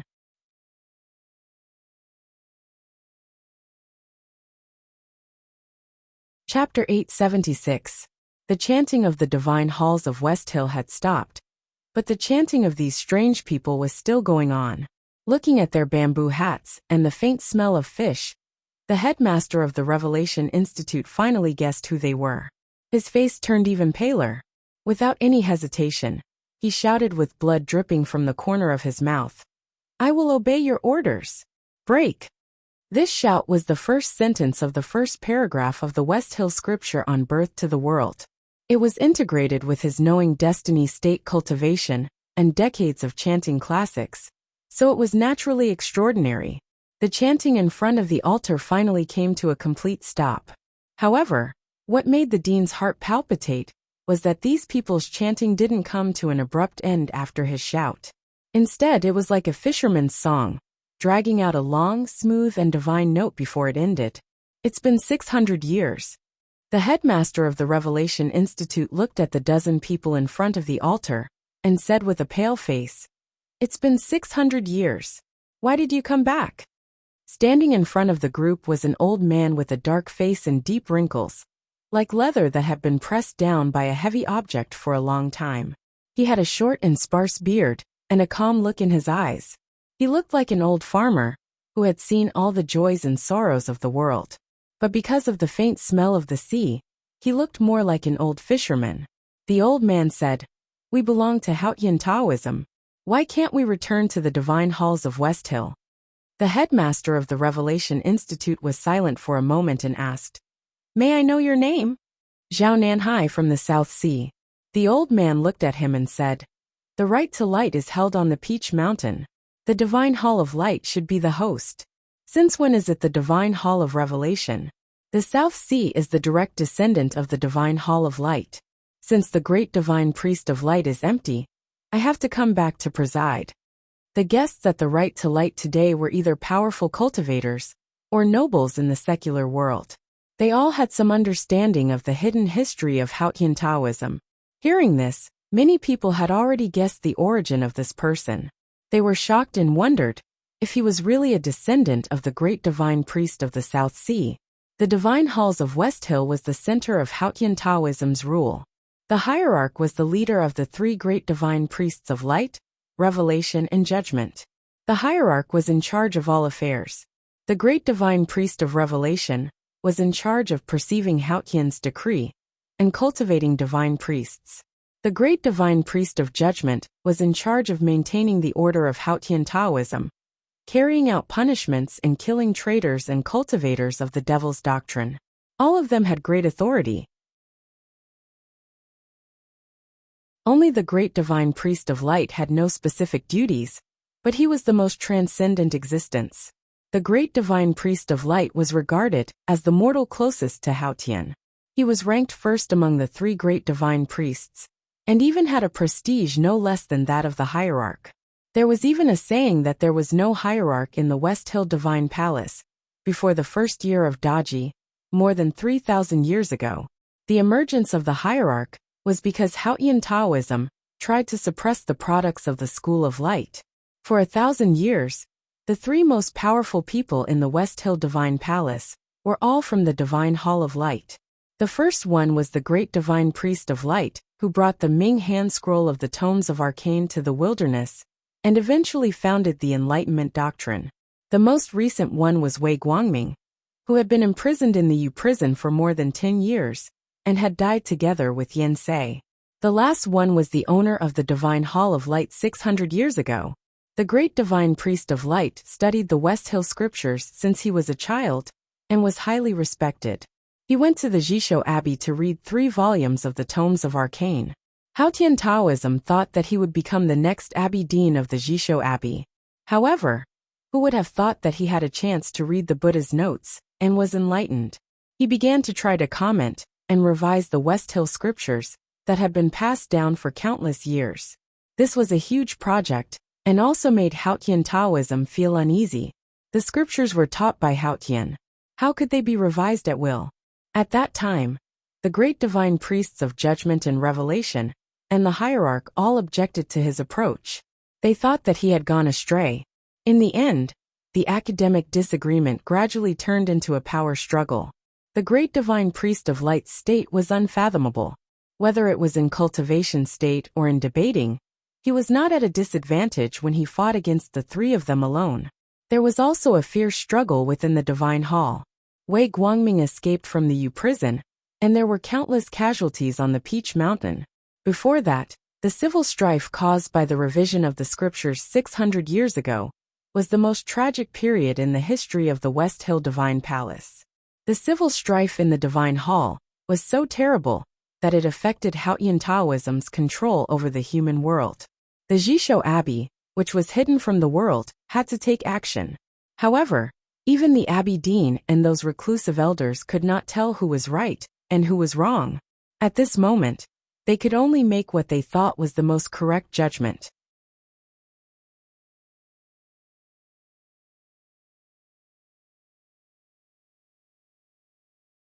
Haotian Taoism did not allow the great divine priest of light to revise the West Hill scriptures and asked him, and the dozen priests in red, who were loyal to him, to leave the Peach Mountain. However, they recognized his orthodox position. The great divine priest of light then left the Peach Mountain and went to the South Sea to preach. He made a great vow that unless Haotian sent a miracle or Haotian Taoism admitted its mistake, he would never step on land. After that, there was occasionally news from the South Sea. Some people floated on the sea in boats and went back and forth between the small islands to preach to the undeveloped savages. The news kept coming back to land. The preacher did not feel tired for many years and was honored as the great divine priest of the South Sea. It was not until decades later that the news of his death came. The West Hill Divine Palace always knew that the great divine priest of the South Sea was the great divine priest of light who had left the Peach Mountain. When they heard of his death, they could not help but feel sad and left an official memorial tablet for him in the Divine Hall. This was the origin of the great divine priest of the South Sea. After the death of the great divine priest of the South Sea, there was little news of someone preaching on the sea. Later, there was even no news coming back to land. The West Hill Divine Palace thought that the priests who followed him had already left or disappeared. Now that more than 600 years had passed, they thought that the lineage of light in the South Sea had already been broken. Who would have thought that the great divine priest of the South Sea had a successor and had returned to the Peach Mountain? The people around the altar were extremely shocked, especially the priests and deacons in the Divine Hall, who knew about the past. Their expressions were extremely complicated. After 600 years, these people actually came back. Not everyone did not know that the lineage of the great divine priest of the South Sea had not been broken. For example, Yi Hongyu knew very well that Chen Pipi's mother was a direct descendant of the great divine priest. The hierarch also knew about this. The veil on the sacred sedan fluttered slightly. In the boundless light, the hierarch leaned forward slightly. He did not speak, nor did he look at the guests from the South Sea. Instead, he looked at Chen Pipi quietly. Half of Chen Pipi's blood was from the South Sea. So why did these people from the South Sea appear on the Peach Mountain today? Did they want to save him? The headmaster of the Revelation Institute wiped the blood off the corner of his mouth and looked at the old man of the South Sea called Zhao Nanhai. He said in a low voice, "Even though you belong to Taoism, do not forget the vow that the great divine priest of the South Sea made when he left the Peach Mountain."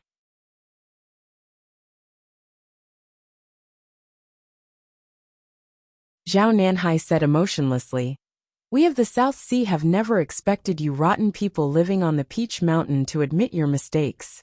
But since you dare to hold the right to light, it means that Haotian has sent a miracle. We have returned from the South Sea, How have we broken the vow? The headmaster of the Revelation Institute did not know how to answer. The right to light was paused. The West Hill scripture to heaven was not finished. The light that fell on the white stone altar gradually dimmed. Chen Pippi felt the pressure gradually disappear. The melting snow mountain and ocean of qi, and even his internal organs stabilized. Only then did he realize that he was pulled back from the brink of death. He looked at the people from the South Sea in front of the altar, and found them not familiar. He was very young when he left the South Sea. He had no memory of those people, and the things that happened in the past. However, he knew that these people were his mother's relatives. In other words, these people were his relatives. Logically speaking, the people from the South Sea had saved his life, and they were also his relatives. At this time, he should be more excited, or at least show some gratitude. But Chen Pippi did not. He just looked at them quietly. Even if he could not remember anything, he still remembered that these people preached on the difficult sea. They did not care about anything except preaching. They were as cold to themselves and to others as the sea. He had forgotten what his mother said before she died. But now that he thought about it, if the people from the South Sea did not want to return to Peach Mountain, why would they send his mother to his father? Chen Pippi was very clear that the people of the great divine priest of the South Sea did not return to Peach Mountain to save him. Even if there was a reason, it must be related to his father. The people of the great divine priest of the South Sea, returning to Peach Mountain, seemed to be able to win back the control of Haotian Taoism for the Jisho Abbey. However, his father should know that she was in the divine hall of light. As long as she was in the human world, anyone who dared to challenge the West Hill Divine Palace could only die. Not to mention these descendants of the South Sea. Even if the great divine priest of light came back to life 600 years ago, what did his father want to do? There was a bamboo couch by the lake in the Jisho Abbey. The Abbey Dean lay on the couch, holding something in his hand. He looked in the direction of Peach Mountain outside the walls of the Abbey. The middle-aged Taoist was brewing tea by the couch. Long Qing was reading the tomes of arcane in the hut across the lake. The middle-aged Taoist poured the tea, and gently placed it by the couch. The Abbey Dean slowly took the teacup with his new fingers, and took a sip.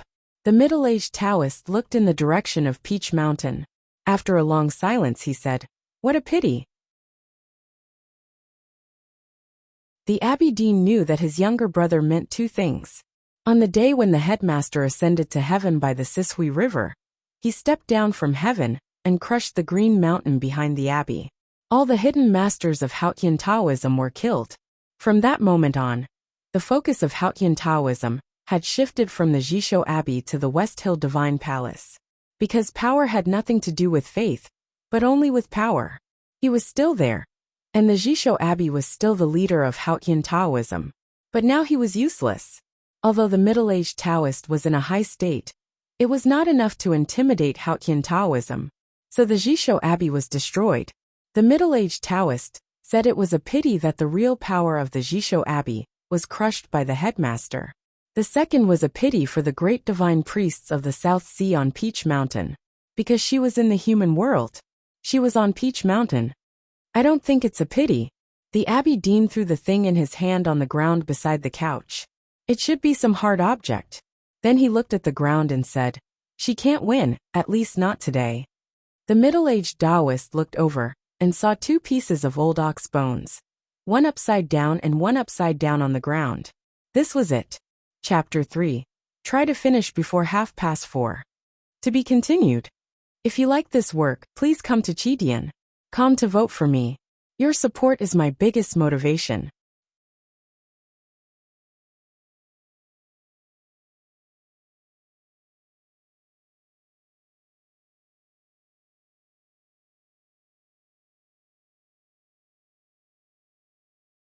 Chapter 877. The middle-aged priest said, "Man's plan is not God's plan. Heaven can calculate everything, but she might not be able to calculate herself." The Abbey Dean held his teacup and looked at the Peach Mountain outside the wall. In order not to let the one in the divine hall of light know his plan, he did not even know what he wanted. If that one could return to the kingdom of Haotian, he would let the South Sea people return to the Peach Mountain. It could be said that the true successor of the divine hall of light would be hosting the right to light. But if that one could not return, then the right to light would be meaningless. Taoism had to consider its future. The South Sea people were his power, and Chun Pippi did not need to be sacrificed. The middle-aged priest said, "How could she lose?" The abbey dean said, "She was kept in the human world by the headmaster. If she could not sever her ties with the mortal world, then she would lose." The middle-aged priest said, "Even if she could not, she could still take the lives of Taoism." The abbey dean said, "Although she has come to the human world, and is no longer the Haotian I believe in, she must be absolutely objective and fair just like Haotian. I have done so much for Haotian Taoism. Why does she want to kill me? I have traded my faith for my survival. No one can break it." The middle-aged priest asked, "What about the South Sea people?" The abbey dean said, "If they can live, then they will be the future of Taoism. If they die, then please rest in peace." In the front yard of the Peach Mountain, in the divine halls of West Hill, the head of the Revelation Institute stared at Zhao Nanhai and asked, "What do you want?" After 600 years, the great divine priest of the South Sea had returned to the human world. Of course, it was not for the right to light. Zhao Nanhai looked up at the divine hall of light and said with a complicated expression, "We want to return to the divine hall of light and light the eternal lamp." The South Sea people inherited the great divine priest of light and were recognized by Taoism. Now that the divine priest of light was without a master, it was not unreasonable for them to ask for the position. Most importantly, from the previous rite, people could vaguely feel that these returning divine priests might really have the ability to return to the divine hall of light. Hearing the South Sea people's request, the hierarch no longer leaned forward. Instead, he sat up straight with indifference, as if he did not care at all. If it were before, even if he were to face the South Sea bloodline that had suddenly returned, he would find it a little tricky, because whether from the perspective of orthodoxy or inheritance, the other side had the qualifications and reason to retake control of the Light Palace. But now he did not care about this matter at all.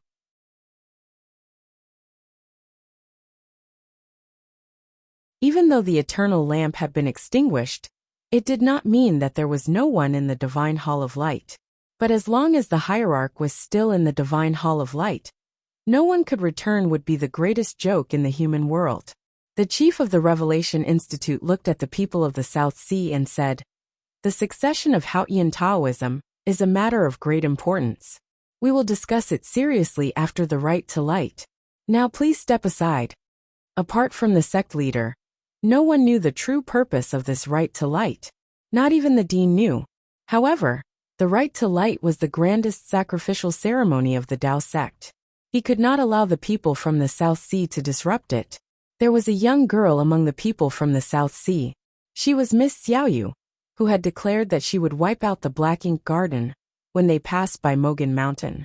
She looked at the headmaster and said mockingly, "The people of the Divine Hall of Revelation are ignorant and incompetent. They can't even read the worship to heaven well. What qualifications do they have to host the rite to light? You should be the one to step aside." The head of the Revelation Institute's expression darkened when he heard this.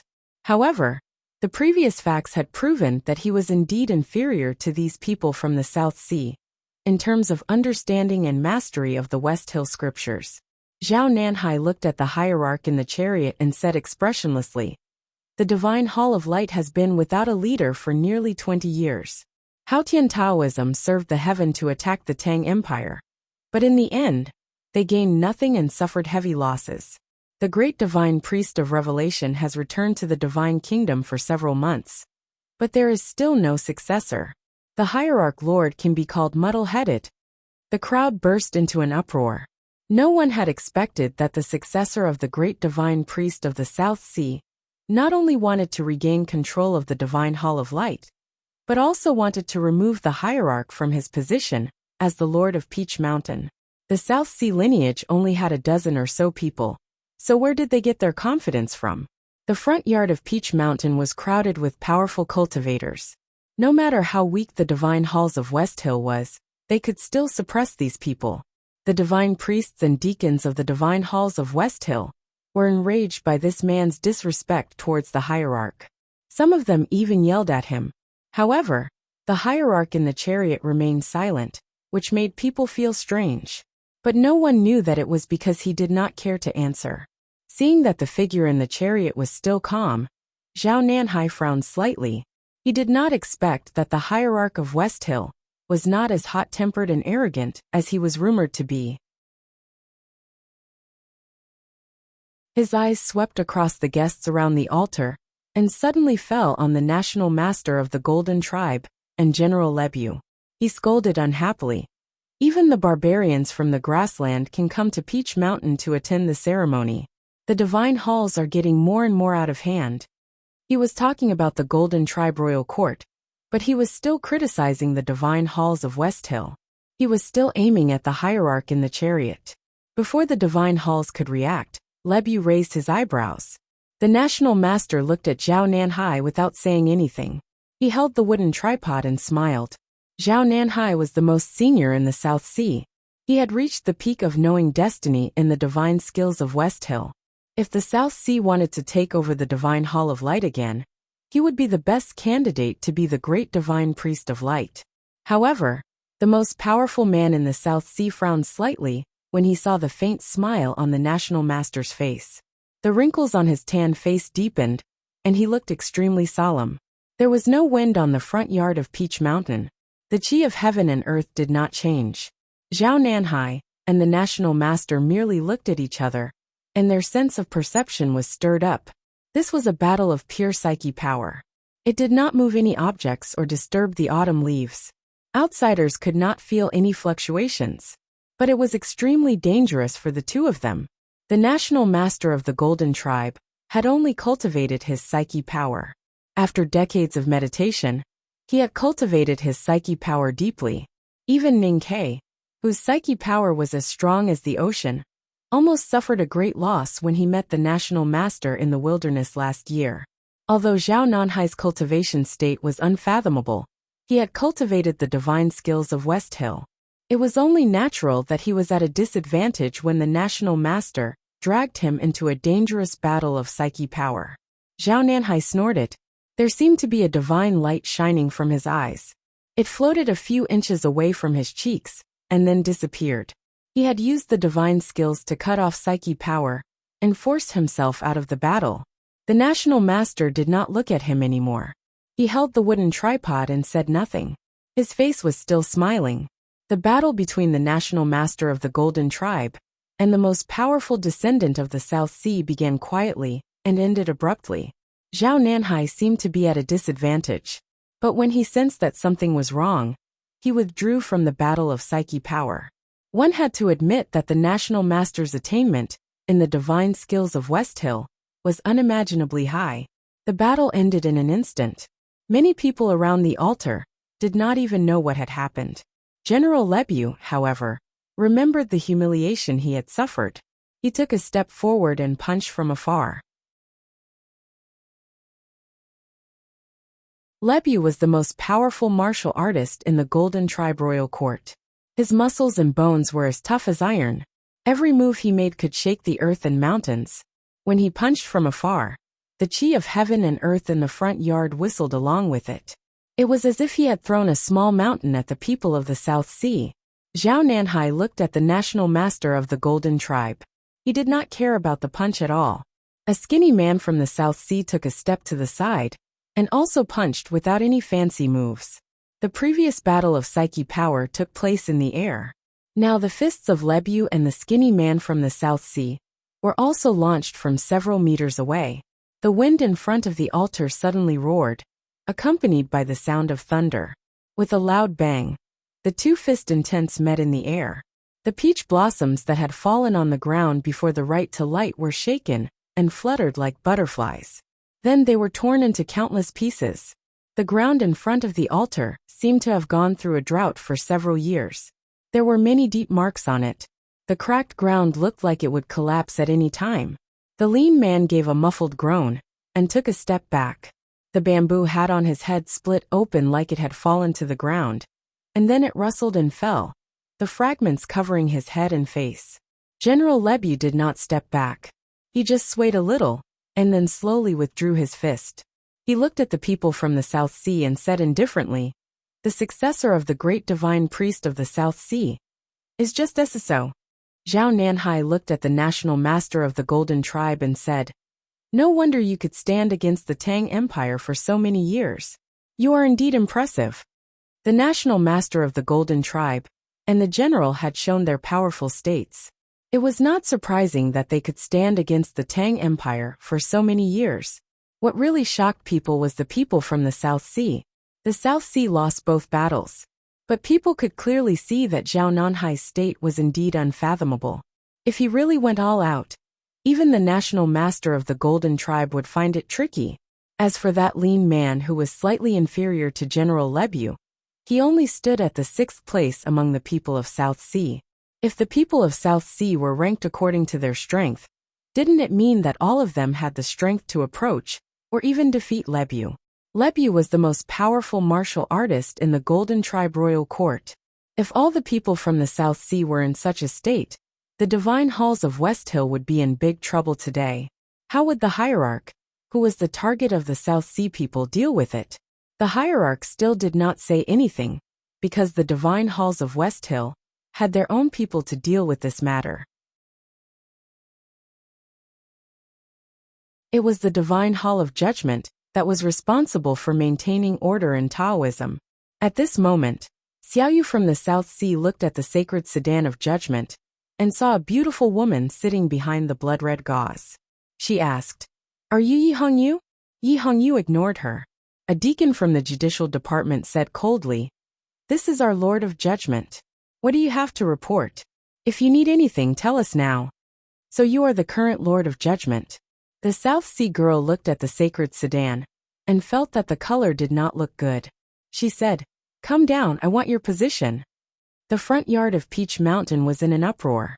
No one had expected that this girl would be so bold as to ask Yi Hongyu to give up her position as the great divine priest. That was close. The first chapter was out before 10 o'clock. The next chapter should be out before 12:30. To be continued. If you like this work, please come to Chidian. Come and vote for me. Your support is my biggest motivation.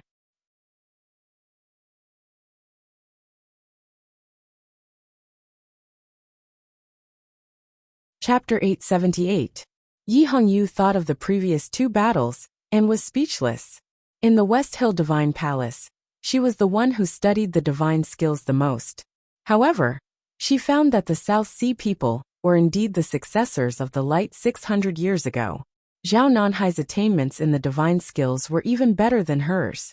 And the fight between Lieb and the lean man from the South Sea was vaguely similar to the fight between Tang and Xiahou. Lieb deserved to be the #1 martial arts expert in the royal court. But where did the lean man learn to be so skilled? She was thinking about these things in the sacred chariot. Her subordinates from the judicial department were watching her from outside the chariot, waiting for her orders. At this time, the tactical array in the Peach Mountain was ready. 2,000 papal cavalrymen had gathered and were ready to charge. Hundreds of black-robed deacons were ready to collect the bodies of the people from the South Sea. At this moment, the voice of the South Sea girl rang in front of the altar. She sounded calm and proud. Yi Hongyu raised her eyebrows. The priests and black-robed deacons around the sacred sedan looked even worse. They were waiting for the great divine priest's order to activate the array and kill all the arrogant South Sea people. Yi Hongyu looked at the girl quietly, as if she was looking at her proud self many years ago. She did not order the judicial department to attack. Instead, she wanted to kill them. Chen Pippi had been sitting on the altar. Because of the return of the South Sea people, he was almost forgotten as a sacrifice for the right to light. He was very satisfied with his current situation. Since he could not guess the real reason why his father sent the South Sea people back to Peach Mountain, he just needed to keep himself alive. He asked the West Hill Divine Guards to get him some tea and melon seeds. Of course, no one paid any attention to him. But he still enjoyed the show until he heard the words of the South Sea girl.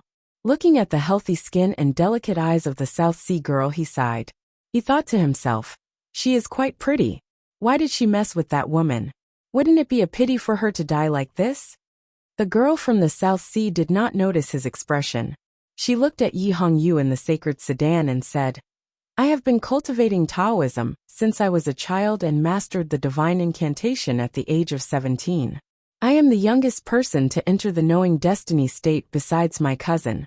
I heard that you also cultivated the divine incantation, but you only reached the knowing destiny state at the age of 20. What right do you have to sit in front of me? People in the field were shocked when they saw that she dared to speak to the sacred sedan of judgment in such a way. At this time, they were even more shocked when they heard that she said that she had reached the knowing destiny state at the age of 17. However, there was more pity and mockery in their eyes when they looked at this girl from the South Sea. They just didn't know what kind of genius her cousin was. It was extremely rare for a cultivator to reach the knowing destiny state at the age of 17. Other than the Academy and the Jisho Abbey, it was hard to find such an example. The South Sea girl had her reasons for being so proud. However, everyone in the cultivation world knew that it was not impossible for the great divine priest of judgment, the Tao addict, to reach the knowing destiny state at the age of 17. She just suppressed her realm at the see-through realm with great perseverance, waiting for the perfect opportunity to break the realm. What kind of terrifying state of mind did this require? How strong was his will? Because of this, Yi Hongyu, the Tao addict, had truly surpassed the category of young cultivators. She reached the peak of the knowing destiny state within a few years, and became the great divine priest of judgment that everyone looked up to. There were many cultivation geniuses in the world, but who could really reach Yi Hongyu's position? How could ordinary young geniuses compete with such a figure? The South Sea girl felt the eyes of the crowd and was puzzled. She wondered why she did not receive praise or surprise when she reached the knowing destiny state at the age of 17, but only pity and mockery. She thought that the cultivation world of the Central Plains must be afraid of Yi Hongyu's status, and deliberately used this kind of emotion to affect her state of mind. She could not help but become angrier, and was about to call out her natal Taoist sword. In the beginning, Zhao Nanhai did not stop her from mocking Yi Hongyu, because he knew that his daughter was indeed a genius in cultivation. He also believed that Yi Hongyu's ability to become the great divine priest of judgment at such a young age did not mean that she was powerful. It only meant that the West Hill Divine Palace was declining. The South Sea branch lived in the South Sea, and only knew the general situation of the cultivation world of the Central Plains, but not the specific situation. It was not until he saw the expressions of the crowd that Zhao Nanhai realized something was wrong. He called out to his daughter, and looked at Yi Hongyu in the sacred sedan of judgment. He said, My daughter is arrogant, and does not know the immensity of heaven and earth. Please forgive her, great divine priest. The crowd did not expect him to say this, nor did they expect him to continue. If the rules of the divine hall have not changed, I remember that the position of the great divine priest of judgment has always been obtained through blood. Yi Hongyu sat in the sacred sedan with her chin resting on her hand. Hearing Zhao Nanhai's words, her eyes brightened. She said, If you can kill me, the seat of heavenly black jade will be yours. The inheritance of the seat of heavenly black jade in the divine hall of judgment had always been accompanied by death. The succession of every great divine priest of judgment was a bloody and tragic history. Yi Hongyu could become the great divine priest of judgment because she killed the previous great divine priest of judgment. Of course, she could completely ignore Zhao Nanhai's challenge. But who was she? She was Yi Hongyu. Her favorite thing was to fight against the strongest. Since she had already seen Zhao Nanhai's profound attainments in divine skills, there was no reason for her not to accept the challenge. However, it was not Zhao Nanhai who came out to fight. It was a middle-aged man who looked like a fisherman. This time, the crowd noticed that this man was ranked 4th in the South Sea group. He was ranked 4th in the South Sea group, and he wanted to sit on the seat of heavenly black jade? The crowd looked at the tan, skinny, and short middle-aged man and frowned. He was really overestimating himself. However, after the middle-aged man walked out of the group, his skinny right hand slowly reached out of his red robe. With a clear whistle of a sword, a Taoist sword appeared out of nowhere and floated in the air. With the appearance of the Taoist sword, the skinny, short and tan middle-aged fisherman naturally exuded a murderous aura. The autumn wind on Peach Mountain made his robe flutter. What a grandmaster! The crowd no longer thought that this man was overestimating himself. Lu Yiqing's sword in the scabbard at his waist buzzed faintly. He closed his eyes and felt the sword while in the air. He was sure that even he was no match for this man. Yi Hongyu sat in the sacred sedan. She could not help but frown when she saw that it was not Zhao Nanhai who came out to fight. However, since the middle-aged man had already drawn his sword, she did not bother to change the opponent. She and Ning Kei were people who always fought without hesitation. She casually waved her sleeve, and a flash of sword flew out of the sedan and stabbed at the middle-aged man. The Taoist sword came so suddenly that little Yu from the South Sea scolded. Shameless sneak attack. The middle-aged man looked serious and began to dance in front of the altar. Yi Hongyu's sword was as sharp as ever. It went straight for the middle-aged man's face. A deafening buzz sounded in the air above the front yard of Peach Mountain. The middle-aged man was dancing. He was skinny, tanned, and short. Therefore, he looked very funny when he danced. However, his grandmaster's demeanor was not affected at all. The thin Taoist sword in the air suddenly disappeared along with his dance. It followed a strange curve to the front of the sacred sedan. The trajectory of this man's Taoist sword was too mysterious. It was neither straight nor curved. It was more like a fish swimming in the deep sea. It would move forward and then suddenly turn back.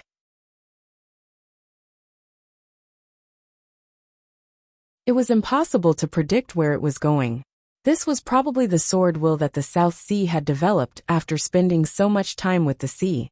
Yi Hongyu did not expect this man's sword to be so strange. She frowned and used her psyche power. The sword returned to the front of the sacred sedan and blocked the man's sword. With a soft sound, the blood-colored gauze at the front of the sacred sedan was torn open. The tear was not obvious, but it meant that Yi Hongyu had lost by half a move. The Taoist sword flew back to the top of the middle-aged man's head, ready to strike. In the sacred sedan of judgment, Yi Hongyu slowly sat up. She was the great divine priest of judgment. It was hard to imagine that she had lost by half a move. The small tear in the blood-colored gauze made her look a little embarrassed. Yi Hongyu looked at the middle-aged man outside the sacred sedan. Her expression gradually froze. It was not because she was facing a formidable enemy, but because her killing intent was condensing like the wind and snow. The South Sea girl Xiaoyu looked at the sacred sedan and said, "The great divine priest of judgment is just SSO." Her father, Zhao Nanhai, did not gain the upper hand in the battle with the nation master of the royal court. Sixth brother had lost to General Buell. General Buell had said that the South Sea successor was just SOSO. Now that fourth brother had won by half a move, she returned the same words to the divine halls of West Hill. Yi Hongyu ignored her. She rested her chin on her hand and closed her eyes again. Her sword flew back to her knees. She no longer looked at the middle-aged man in the sacred sedan. Her sword was no longer cruising in the air. She was ready to defend against the man's strange sword. No one in the front yard of Peach Mountain knew what she was going to do. The middle-aged man frowned slightly. At this moment, the front yard of Peach Mountain suddenly became stormy. It was not a real storm, because there was no rain falling. In fact, there was only the sound of the violent wind and the majestic sound of the rain. The sound of the wind was the sound of the sword, and the sound of the rain was the sound of the sword. Yi Hongyu still had her eyes closed. Her Taoist sword was still on her knees, but thousands of white turbulence came out of the sacred sedan and pierced towards the middle-aged man in front of the altar. Every white turbulence was an illusory sword. She closed her eyes, but there was divine starlight in them. She had already seen through the chi of heaven and earth in the front yard of Peach Mountain. She did not use her sword, but thousands of swords came out.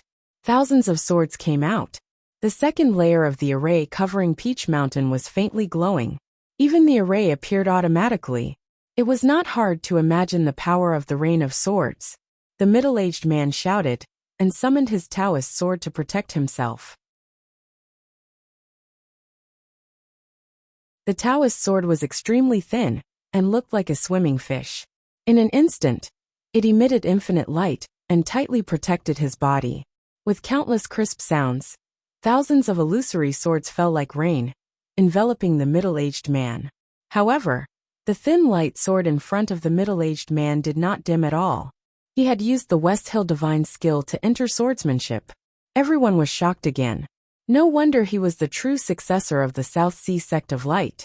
He did not show any signs of defeat in the face of the violent sword momentum of the divine priest of judgment. The South Sea girl looked at Yi Hongyu in the sacred sedan and said, "They all say that you are powerful. Is this all you are capable of?" Yi Hongyu rested her chin on her hand and closed her eyes. She did not look at her, nor did she look at the middle-aged man. She knew that the middle-aged man was doomed. Ever since she mastered swordsmanship, she had only used this method twice. The first time was before the Verdant Canyon. She used tens of thousands of swords and only trapped Jun Mo for a moment. Today, she only used thousands of swords. But where in the world could she find another Jun Mo? "I have to finish the third chapter before 2:30. I am so proud of writing about Yi Hongyu. What kind of mentality is this?" To be continued. If you like this work, please come to Chitian. Come and vote for me. Your support is my greatest motivation.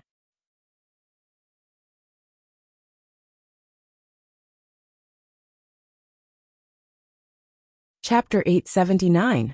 In the front yard of Peach Mountain, thousands of swords were flying everywhere. The South Sea Sword of Light was swaying in the wind and rain, but it was as solid as a rock. Many people thought that the middle-aged man would be able to hold on until the end. Only Zhao Nanhai looked very serious. He looked at the rain of swords and frowned. Using swords as a confinement? He was indeed the most powerful cultivator of the South Sea. He had seen through Yi Hongyu's thousands of swords. Back in the Verdant Canyon, even Jun Mo of the Academy had been trapped by Yi Hongyu's confinement of swords, not to mention this middle-aged man. The second most powerful cultivator of the South Sea was a tall and thin old man. He had also seen through the power hidden in the rain of swords. He dashed out from behind Zhao Nanhai and reached his right hand into the air. A beam of Holy Haotian's divine light shot out from his palm, trying to stop the rain of swords and save the middle-aged man. The middle-aged man also felt the terror in the rain of swords. He shouted and forced all his cultivation into the thin light sword that was like a swimming fish.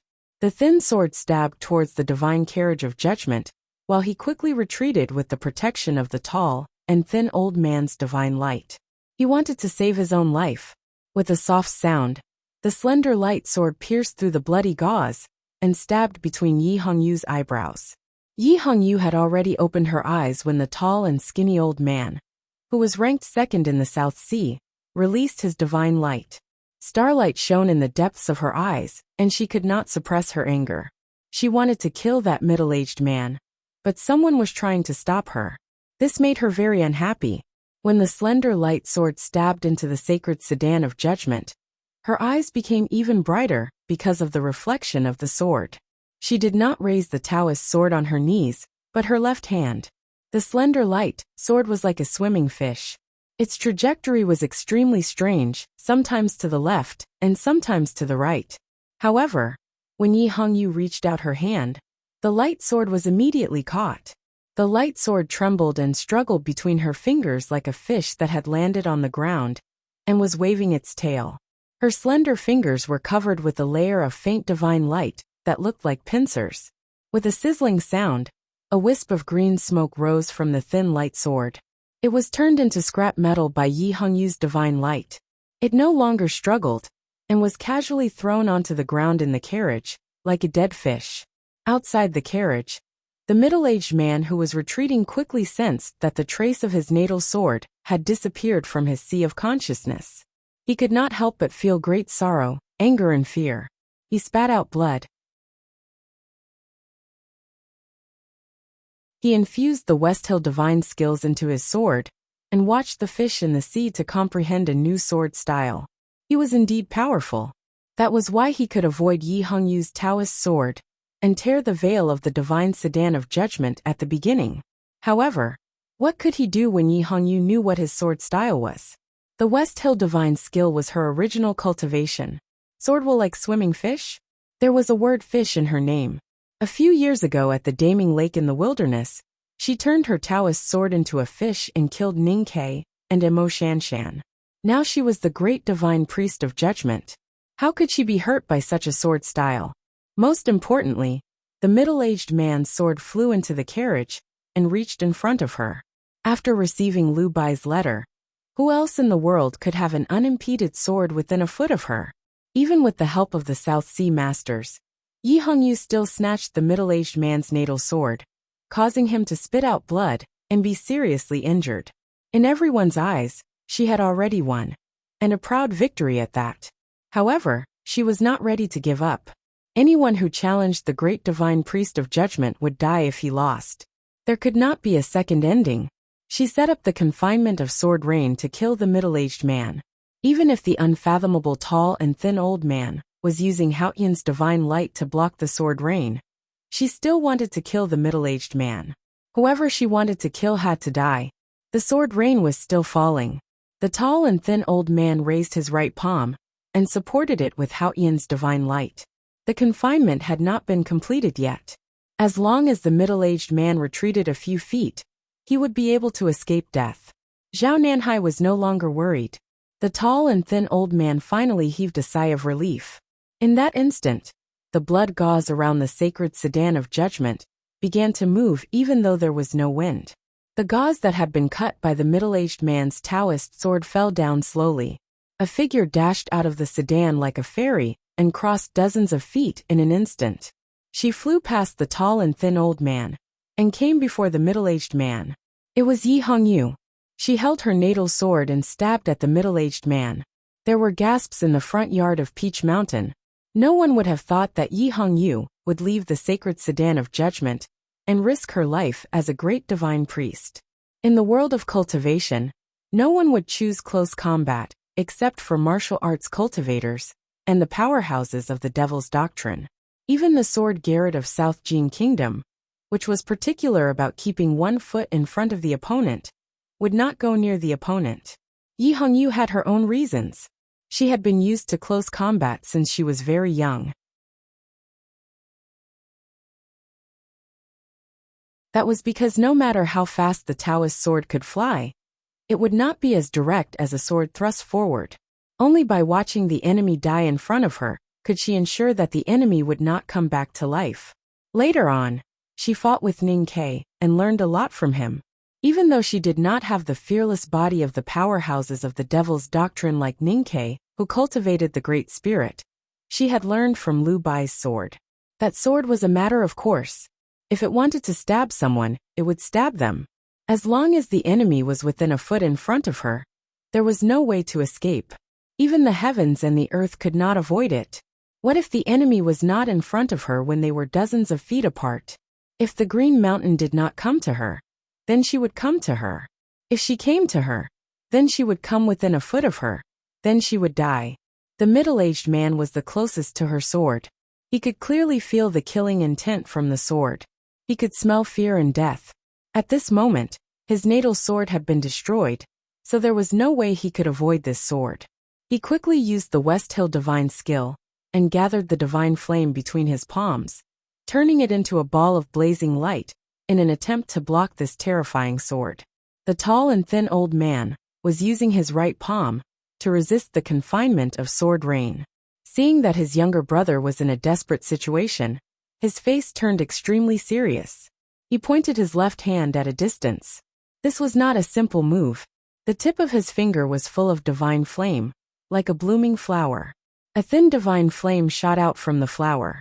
Although they were dozens of feet apart, the tip of his finger seemed to be pressing on Yi Hongyu's back.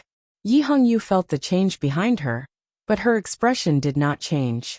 She held her natal Taoist sword and continued to stab the middle-aged man. After the Taoist sword stabbed into the ball of light made of divine flame, it made a sizzling sound. But it did not stop, because her sword was also burning with divine flame. She ignored the finger coming from behind, because she had to deal with the sneak attack of the tall and thin old man. The middle-aged man would take the opportunity to escape. The most troublesome thing was that Zhao Nanhai would be able to react as soon as she could. She was not afraid, but she would not be able to kill the middle-aged man. She had to kill the middle-aged man, even if she was injured. Because she was the great judgment. Anyone who dared to challenge her would be sentenced to death. Yi Hongyu's sword stabbed into the middle-aged man's chest, piercing through his heart. The sound of the beating meat could be heard from the front yard of Peach Mountain. Blood spurted out. The middle-aged man screamed and fell to the ground. Zhao Nanhai, who was standing by the side, let out an angry roar.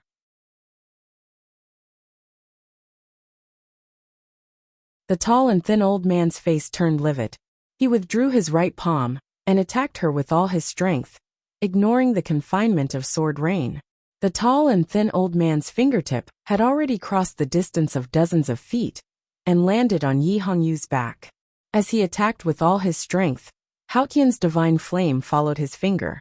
Yi Hongyu was about to kill someone, but she had no time to turn around or react. Just when everyone thought she was about to be seriously injured, a golden flower suddenly bloomed on her back. It was right in front of the finger with divine flame. The golden flower was pure and holy. It was the Haotian's divine flame condensed by the West Hill divine skills. Only divine flame could resist the divine flame. When the finger and the flower touched, Haotian's divine flame of the same origin sprayed everywhere. The front yard of Peach Mountain looked like fireworks. It was so beautiful that it was impossible to look at it directly. The tall and thin old man was one of the most senior divine priests in the South Sea, second only to Zhao Nanhai. In terms of West Hill divine skills, he was more powerful than Yi Hongyu, and his cultivation was also more profound. The dazzling fireworks produced by the collision of Haotian's divine flame did not last long before dimming, which meant that he had won. The people of the divine halls of West Hill shouted in shock. Some of them looked anxiously at the sacred sedan, hoping that the hierarch lord could save Yi Hongyu at this critical moment. However, what happened next was beyond everyone's expectation. The tall and thin old man's fingertip crushed the golden flower on Yi Hongyu's back from dozens of feet away.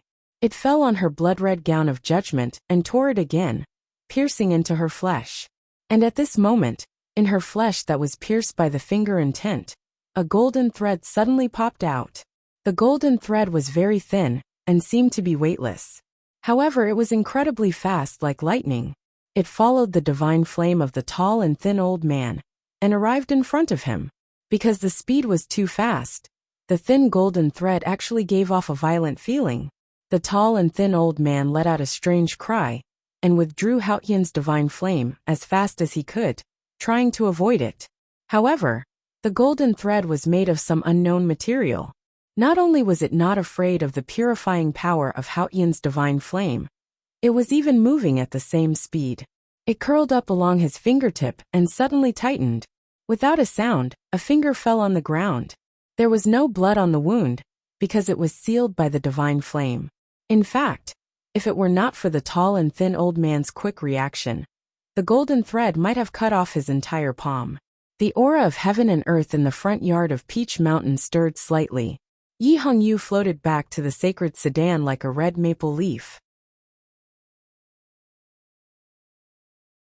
When she floated past Zhao Nanhai, she glanced at him without any emotion in her eyes.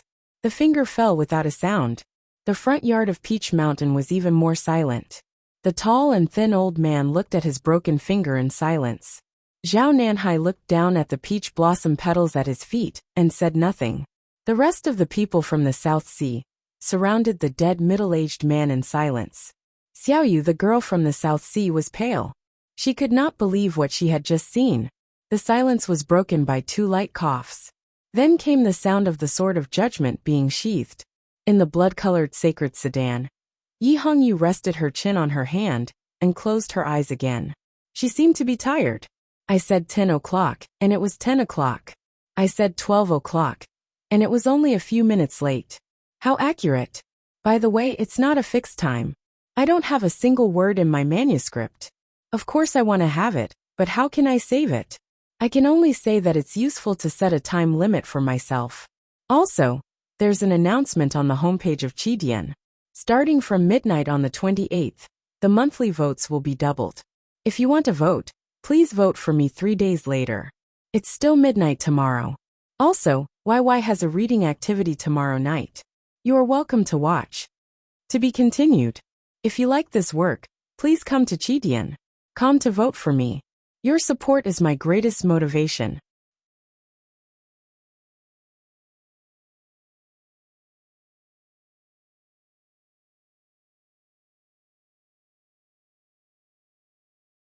Chapter 880. Her originally red lips were now a little pale. She seemed a little tired, but no one thought that she was weak. It was as if her sword was quietly placed by her side, but it had already said 1,000 words. The battle had shocked everyone. They looked at the blood-red divine sedan of judgment, and did not speak for a long time.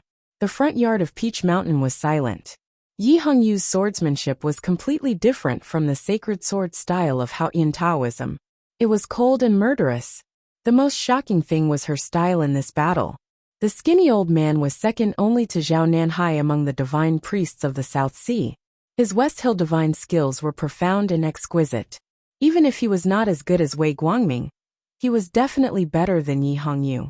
Before her sword pierced the middle-aged man's heart, the skinny old man had already stretched out his finger. At that time, if she had ignored him, or stabbed the middle-aged man and returned, she would not have been forced into a desperate situation by the tall and thin old man. If it was anyone else in that kind of dangerous situation, they would probably have made the same choice. But Yi Hongyu did not care. She killed the middle-aged man in front of her. She used her body to block the skinny old man's finger. Then she cut off the old man's finger in a strange way that no one could have imagined. The strong willpower and absolute confidence in her choice sent a chill down everyone's spine. The great divine priest of judgment had used such a dangerous method to kill. It was not until then that people remembered that before she became the ruler of the seat of heavenly black jade, she was the Tao addict who was famous for her fighting skills. She was the Tao addict who had killed countless people. The result of this battle was beyond many people's expectations. People knew Yi Hongyu's talent in cultivation and her strength. But cultivation always depended on time. After all, she was too young. Therefore, after she became the great divine priest of judgment, people in the cultivation world had always suspected that if the former great divine priest of judgment had not been injured in the battle of Wei Guangming's escape from the Yu prison, she would not have been killed by the young Yi Hongyu. Because of this, after the middle-aged man who ranked fourth among the South Sea divine priests displayed the demeanor of a grandmaster, people in the front yard of Peach Mountain no longer thought highly of her. When she condensed 1,000 swords to break out of the chariot and break out of the confinement, people's opinions changed a little. However, when the thin and tall old man stretched out his finger, people still thought that she would fail. She didn't lose. Even when the two experts from the Southern Sea joined forces, she still won cleanly and cleanly. In the battle, she displayed the power and killing intent of the current adjudicator. She believed that after today's battle, no one in the world would dare to question her qualifications to sit on the seat of heavenly black jade, and no one would dare to disrespect the adjudicator. Xiaoyu, the girl from the South Sea, looked at the divine sedan of judgment with a pale face. She had noticed Yi Hongyu's emotionless look when she returned to the sacred sedan. Yi Hongyu was looking at her father, not her, because there was no proud girl from the South Sea in her eyes. If it had been a moment ago, the South Sea girl would have felt that this was contempt and humiliation. She would definitely have been enraged, but now, she had to admit that this was the truth. She was also a cultivation genius. She had reached the knowing destiny state at the age of 17, which was extremely rare in the history of cultivation. However, she lived in the remote and barren South Sea, and had no reputation in the cultivation world. Every time she thought of the so-called 3 addicts of the cultivation world of the Central Plains, she felt contempt and injustice, thinking that they were just lucky people. Since she came to the Central Plains from a small town in the South Sea, what she wanted to do most was to defeat the 3 addicts, the most famous in the cultivation world. She wanted to tell everyone that only she and her cousin were the real cultivation geniuses. That was why when she passed by Mogan Mountain, she wanted to meet the legendary calligraphy addict in the Black Ink Garden. That was also why she challenged Yi Hongyu after coming to Peach Mountain. However, the calligraphy addict did not even fight with her. Yi Hongyu killed her fourth uncle in front of her, and then cut off one of the fingers of the uncle master, whom even she respected. If the Tao addict was so powerful, how weak could the calligraphy addict be? The girl from the South Sea looked at the sacred sedan with a pale face. She thought that the cultivation world of the Central Plains was indeed a terrifying place. No one could be famous because of luck.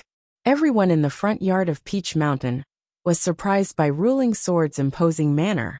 Only 2 people had already guessed the result of this battle, because they were very familiar with Yi Hongyu. It was interesting to say that Yi Hongyu was the great divine priest of judgment of the West Hill Divine Palace. But the people who were really familiar with her and knew her to the bone were the 2 disciples of the academy. Chun Pippi had lamented before the battle that the people from the South Sea were courting death by provoking that crazy woman. Ning Kei, who was hiding in the crowd, had been smiling without saying a word. Chun Pippi only knew that Yi Hongyu was cruel, crazy, and powerful. Ning Kei also knew why she was so powerful. Just as Yi Hongyu had said, in the cultivation world where cultivation states and manners were so important, only she and Yi Hongyu were the ones who truly knew how to fight. They had risked their lives for each other several times. She knew his shamelessness and cruelty, and he also knew that there was a cold golden thread in her body. They were truly on the same path. Apart from the people, there was also a sword that was watching the battle. The sword had been floating quietly in the air in front of the altar. It belonged to Liu Bai, and was the most powerful sword in the world. However, since Liu Bai did not come to the Peach Mountain personally, the sword was just an inanimate object in the eyes of the crowd. They did not pay much attention to it. In the fierce battle, they had even forgotten about the existence of the sword. Therefore, no one saw that when Yi Hongyu flew out of the sacred sedan and stabbed the middle-aged man with her sword, the sword nodded slightly in the autumn wind, showing its approval. Because that sword was the great river sword style, and the foot in front of her was the secret art of the sword Garrett of South Jin Kingdom. The great divine priest of judgment is indeed the youngest great divine priest of West Hill in 1,000 years. Zhao Nanhai looked at the blood-red sacred sedan and spread his hands. He said solemnly, "I, Zhao Nanhai, the descendant of light, challenge you." Zhao Nanhai was the most powerful cultivator from the South Sea.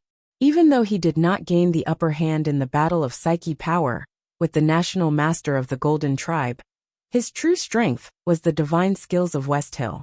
To be able to stand as still as a peach mountain before the psyche power of the national master of the Golden Tribe, one could imagine how terrifying he would be if he went all out.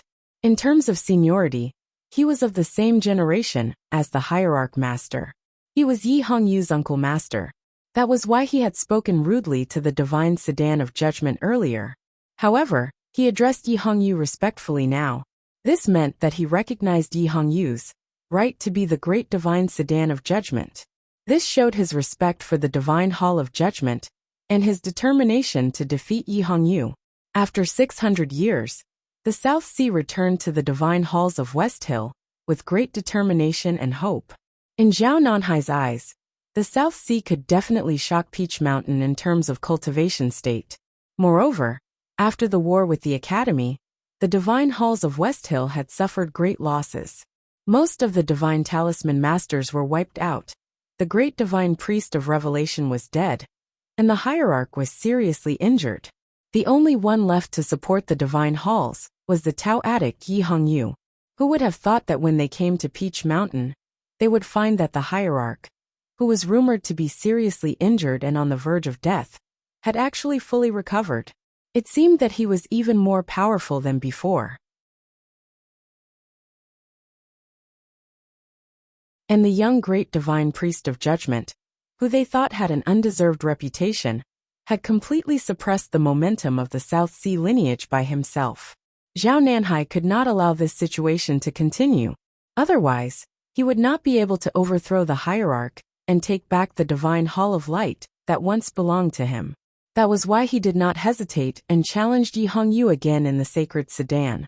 The young great divine priest of judgment was indeed powerful, but he was still confident that he could defeat her. In the sacred sedan, Yi Hongyu rested her chin on her hand and closed her eyes. as if she did not hear what Zhao Nanhai said. She did want to fight with Zhao Nanhai before, because she was very interested in the divine skills of West Hill of the South Sea. But now she did not want to because she was tired. Besides, many things would happen in the Right to Light today. The people from the academy had not arrived yet. She had already shown her power with the Sword of Judgment. She did not want to waste more energy. The inheritance of the great divine priest of judgment relied on killing and blood. But this did not mean that the person sitting on the seat of heavenly black jade had to accept endless challenges. If that person did not want to accept challenges, then those who wanted to seize the position of the great divine priest of judgment must first kill a bloody path to the seat of heavenly black jade. She raised her right hand. The divine priests and black-robed deacons of the divine hall of judgment outside the sacred chariot were ready for battle. Hurried hoofbeats came from the front yard. More than 2,000 papal cavalrymen began to gather, ready to charge. Even the big array in Peach Mountain began to show its power.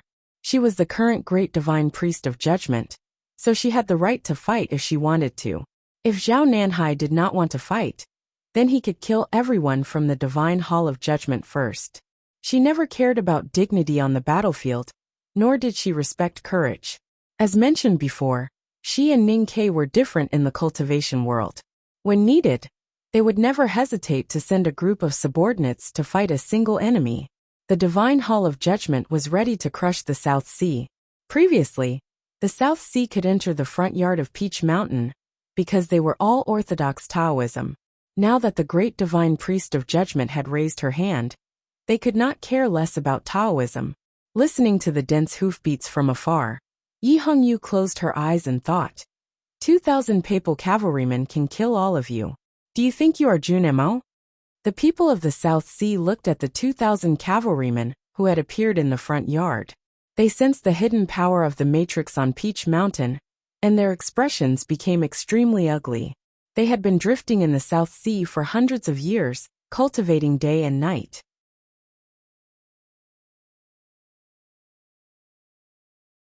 Although they had reached a high state, their thinking was still rigid. They did not expect Yi Hongyu to ignore the dignity of the divine hall of West Hill and choose the most domineering way to deal with the challenge of the great divine priest. It has been 600 years. Is Taoism going to kill each other again? Zhao Nanhai stared at Yi Hongyu in the blood-colored sacred sedan and said in a low voice, the divine hall of West Hill held the right to light today. Only the hierarch knew the secret behind it.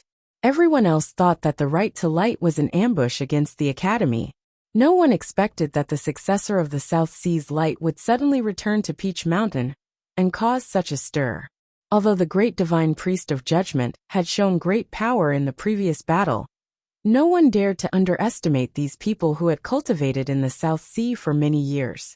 They thought that even if the divine hall of West Hill could crush these people to death, they would have to pay a heavy price, which would affect the divine hall's arrangements for the academy.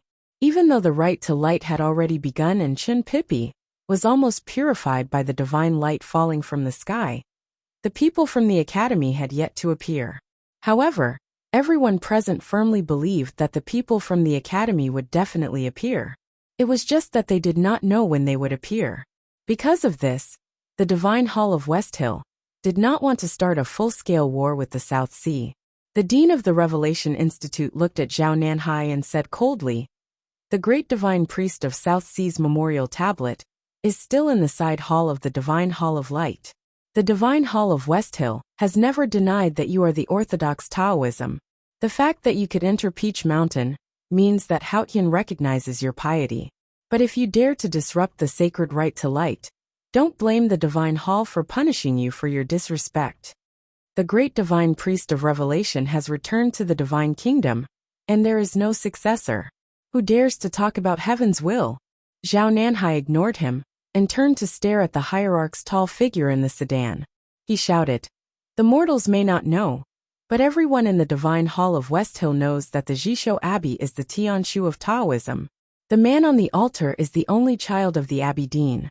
How dare you sacrifice him to Haotian? Aren't you afraid of Haotian's wrath? It was very quiet around the altar. Many people already knew about Chen Pippi's background, but no one dared to say it. To them, It meant that the internal strife within Taoism had reached the point of no return. They did not expect the people from the South Sea to point it out.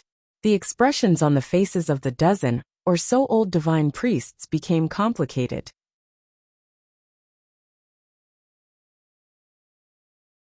The dean of the Revelation Institute saw the change in the atmosphere and knew that he could not let this man continue. Otherwise, no one knew what the people in the Divine Hall, who still respected the Jisho Abbey, would do. He shouted, "This man is indeed the Abbey Dean's son, but he has become a disciple of the headmaster of the academy and a student of the second floor of the academy. This alone makes him a traitor. What right does he have to live?" The South Sea girl Xiaoyu heard this and realized that the Divine Hall of West Hill really wanted to kill Chen Pippi. It was not entirely a trap to ambush the academy. Her face turned pale and she shouted, "Who dares to kill my man?" Chen Pippi did not feel close to his mother's family from the South Sea, nor did he like Yi Hongyu. Therefore, he had been watching the show with great interest. The West Hill Divine Guard guarding him could not stand his pestering. Even though they could not really bring him melon seeds, they poured him a bowl of water. He was drinking water from the bowl and happily watching the Divine Hall of West Hill and the South Sea quarrel. He thought to himself that he had not lived in vain to watch such a show before he died. However, he didn't expect to hear the South Sea girl's loud shout immediately afterwards. "Men, whose man? I'm your man." With a puff, Chen Pippi spat out all the water in his mouth. The front of his academy uniform was wet. He looked at the girl in front of the altar and felt sad. It was fine if she wanted to recognize him as her relative, but how could she be so reckless? What kind of show was this when he became the male lead in the end? This is the first chapter. The double monthly votes have already begun. Please support me. I will try to finish the second chapter before 3:15. To be continued. If you like this work, please come to Chitian.com to vote for me.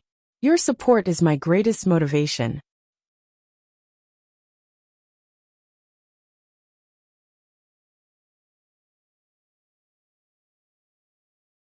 Chapter 881. The area around the altar became quiet again. The front yard of Peach Mountain had been quiet for too many times today, because too many shocking things had happened. Xiuyu looked at Chen Pippi and said, "Cousin, hold on a little longer." The hierarch knew about the relationship between Chen Pippi and the South Sea, but others did not. He was surprised to hear the South Sea girl call him my man. Now that she called Chen Pippi cousin, he recalled what she said and realized that the young knowing destiny one she mentioned was Chen Pippi himself. Chen Pippi was also surprised. He nodded subconsciously while holding the bowl of water. Then he realized that he should not have nodded.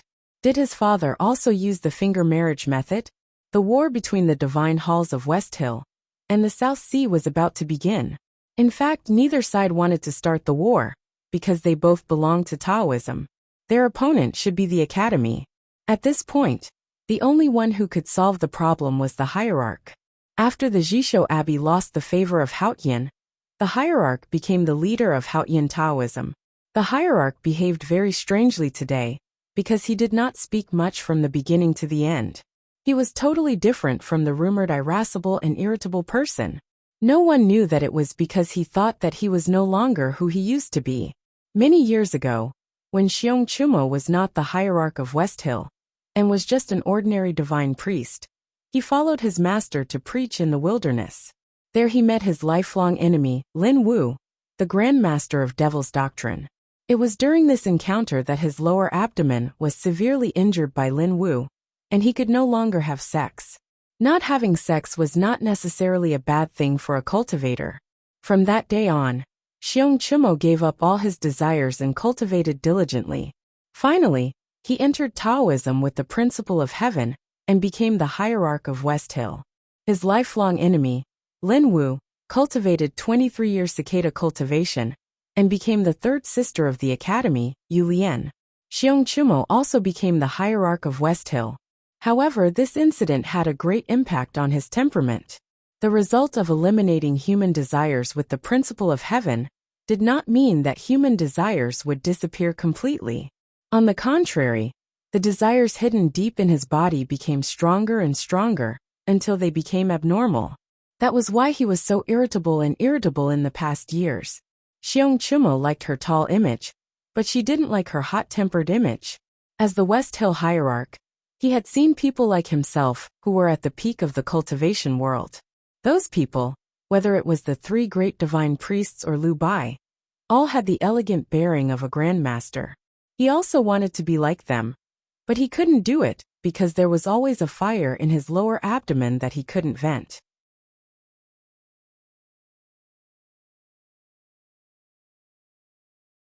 It was not until recently that Haotian came to the human world and gave him good fortune. With the clear blue sky behind him, he was invincible in the world. His mind was clear, and he thought that he should be a little more carefree. He did not care that the successor of the great divine priest of South Sea suddenly came to Peach Mountain. Even though he knew that these people must be related to the Abidine, they were still not qualified to enter his sight. If the people of the South Sea really dared to go against great heaven's will and disrupt the right to light, he could naturally suppress them by force. That was why he was calm and silent, appearing unfathomable and unreachable. The mission of the right to light was to open the passage to Haotian's divine kingdom. But for him, it didn't matter even if it failed. He sincerely hoped that he could kiss the ground in front of Haotian's feet forever. He cared more about destroying the academy in the right to light. He wanted to see the most when the 23-year cicada cultivation showed up. He would defeat it with a wave of his hand, and then shock the human world with his elegant bearing. It was a pity that no one from the academy came. That damned Lin Wu refused to show up. Since you are my lifelong enemy, why don't you cooperate with me at this moment? The hierarch looked at the mountains in the distance through the layers of gauze curtains. Seeing the red and yellow autumn leaves on the mountains, he felt so lonely and lost that he couldn't speak. He spoke for the first time that day. His thunderous voice was filled with undisguised contempt, regret, and loneliness. It passed through the layers of gauze curtains and echoed in the Peach Mountain. The academy has no one. The meaning of this sentence was very clear. The entire human world knew that the right to light was a trap set by the divine halls of West Hill. After the headmaster ascended to heaven by the Sishui River, the academy and Haotian Taoism fought each other in the verdant canyon, Chang'an, and in the human world. They seemed to be powerful, but they actually paid a heavy price. How could they stop the right to light if they knew it was a trap? However, if the headmaster and Kaharan were still alive, even if they didn't have the unimaginable state, would they just watch the disciples of the academy die in front of them?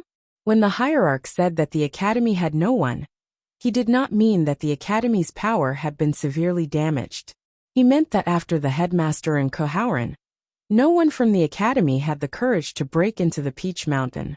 In the blood-colored sacred sedan, Yi Hongyu had been resting with her eyes closed. The heated debate between Zhao Nanhai and the headmaster of the Revelation Institute did not affect her expression at all. When Xiaoyu from the South Sea said that Chen Pippi was her man, her lips curled into a sarcastic smile.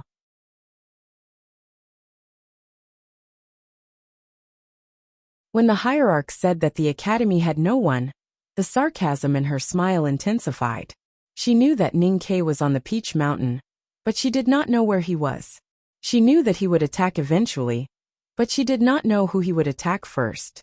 Suddenly, she opened her eyes. Starlight flashed deep in her beautiful eyes. Even the successor of the great divine priest of the South Sea could not make her open her eyes. Who could make her so surprised? Did Ning Ke attack? When Yi Hongyu opened her eyes in the sacred sedan, there was a rush of footsteps on the mountain road outside the Peach Mountain. It seemed that someone was running. Then there was a heavy sound of metal clashing. Tens of thousands of Haotian believers on the front yard looked back in shock. They saw the cavalrymen of the divine halls were in a mess. They could vaguely see a cloud of dust moving forward. Soon after, the sound from that direction became clearer. There were indeed people running at high speed in the dense forest of cavalrymen, and the sound of metal clashing came from weapons. The deacon of the divine halls shouted from afar, "Someone is breaking into the Peach Mountain." The powerful cultivators and distinguished guests around the altar frowned slightly. They looked at the rising dust and felt it was unbelievable. Was someone really breaking into the Peach Mountain? The divine halls of West Hill was right on the Peach Mountain. No one knew how many powerful cultivators were hiding there. The cavalrymen of the divine halls and the West Hill divine guards were enough to kill almost all the intruders. For thousands of years, only the headmaster of the academy had done it. Who else could break into the Peach Mountain? The great divine priests of the South Sea could come to the front yard because they were the Orthodox Taoism. They were guests of the Peach Mountain with Hao Ian's permission. But who was it? After a while, the dust was getting heavier and heavier. The sound of metal clashing was getting more and more rapid. The footsteps of the intruder had disappeared. It seemed that he was in a tough battle. Try to finish the next chapter before 5:30. To be continued. If you like this work, please come to Chidian.com to vote for me. Your support is my biggest motivation.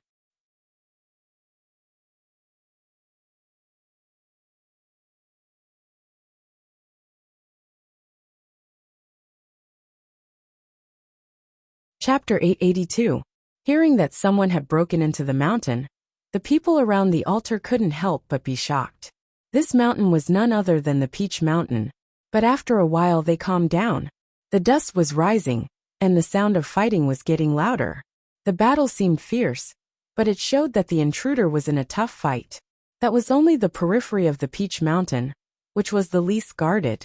It showed how powerful the intruder was, especially for the national master of the Golden Tribe and Qin Yin of the Buddhism sect. They could tell that the intruder was at most at the peak of the see-through state. Previously, Yi Hongyu was about to order the Divine Hall of Judgment to crush the people from the South Sea. 2,000 papal cavalrymen had gathered into a formation. Even though they could not charge due to the terrain, it was still not a formation that could be broken through. Therefore, although people were curious about the identity of the intruder, they were not worried. Some West Hill divine priests even thought mockingly that this wild cultivator was a lunatic who could not even defeat the cavalrymen at the outermost layer.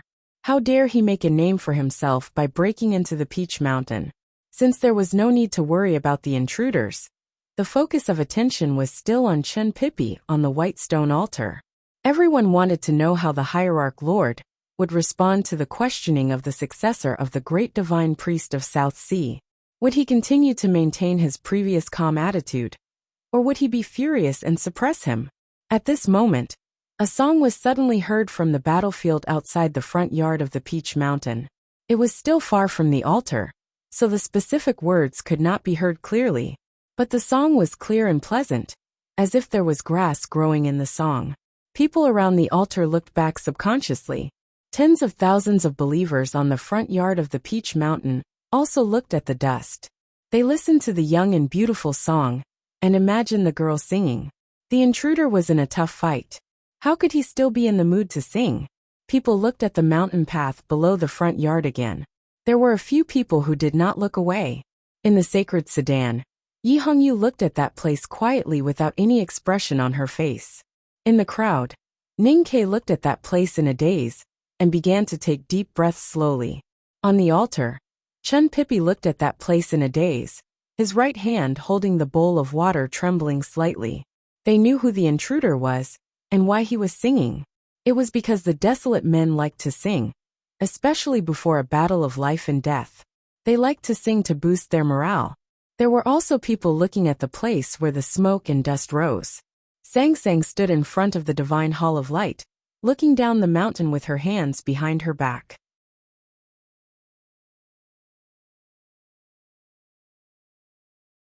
At this time, there was no one on the mountain. The two maids were in the side hall, and her figure looked a little lonely. She looked at that place without any emotion in her eyes. People looked at the smoke and dust rising from the foot of the mountain and listened to the beautiful yet iron-blooded singing. It was as if they could see countless horsemen charging across the vast wilderness. Suddenly, a discordant sound appeared in the song. It was the dull sound of a violent collision. A majestic warhorse was thrown into the air, and then it was suddenly torn into more than 10 pieces of flesh.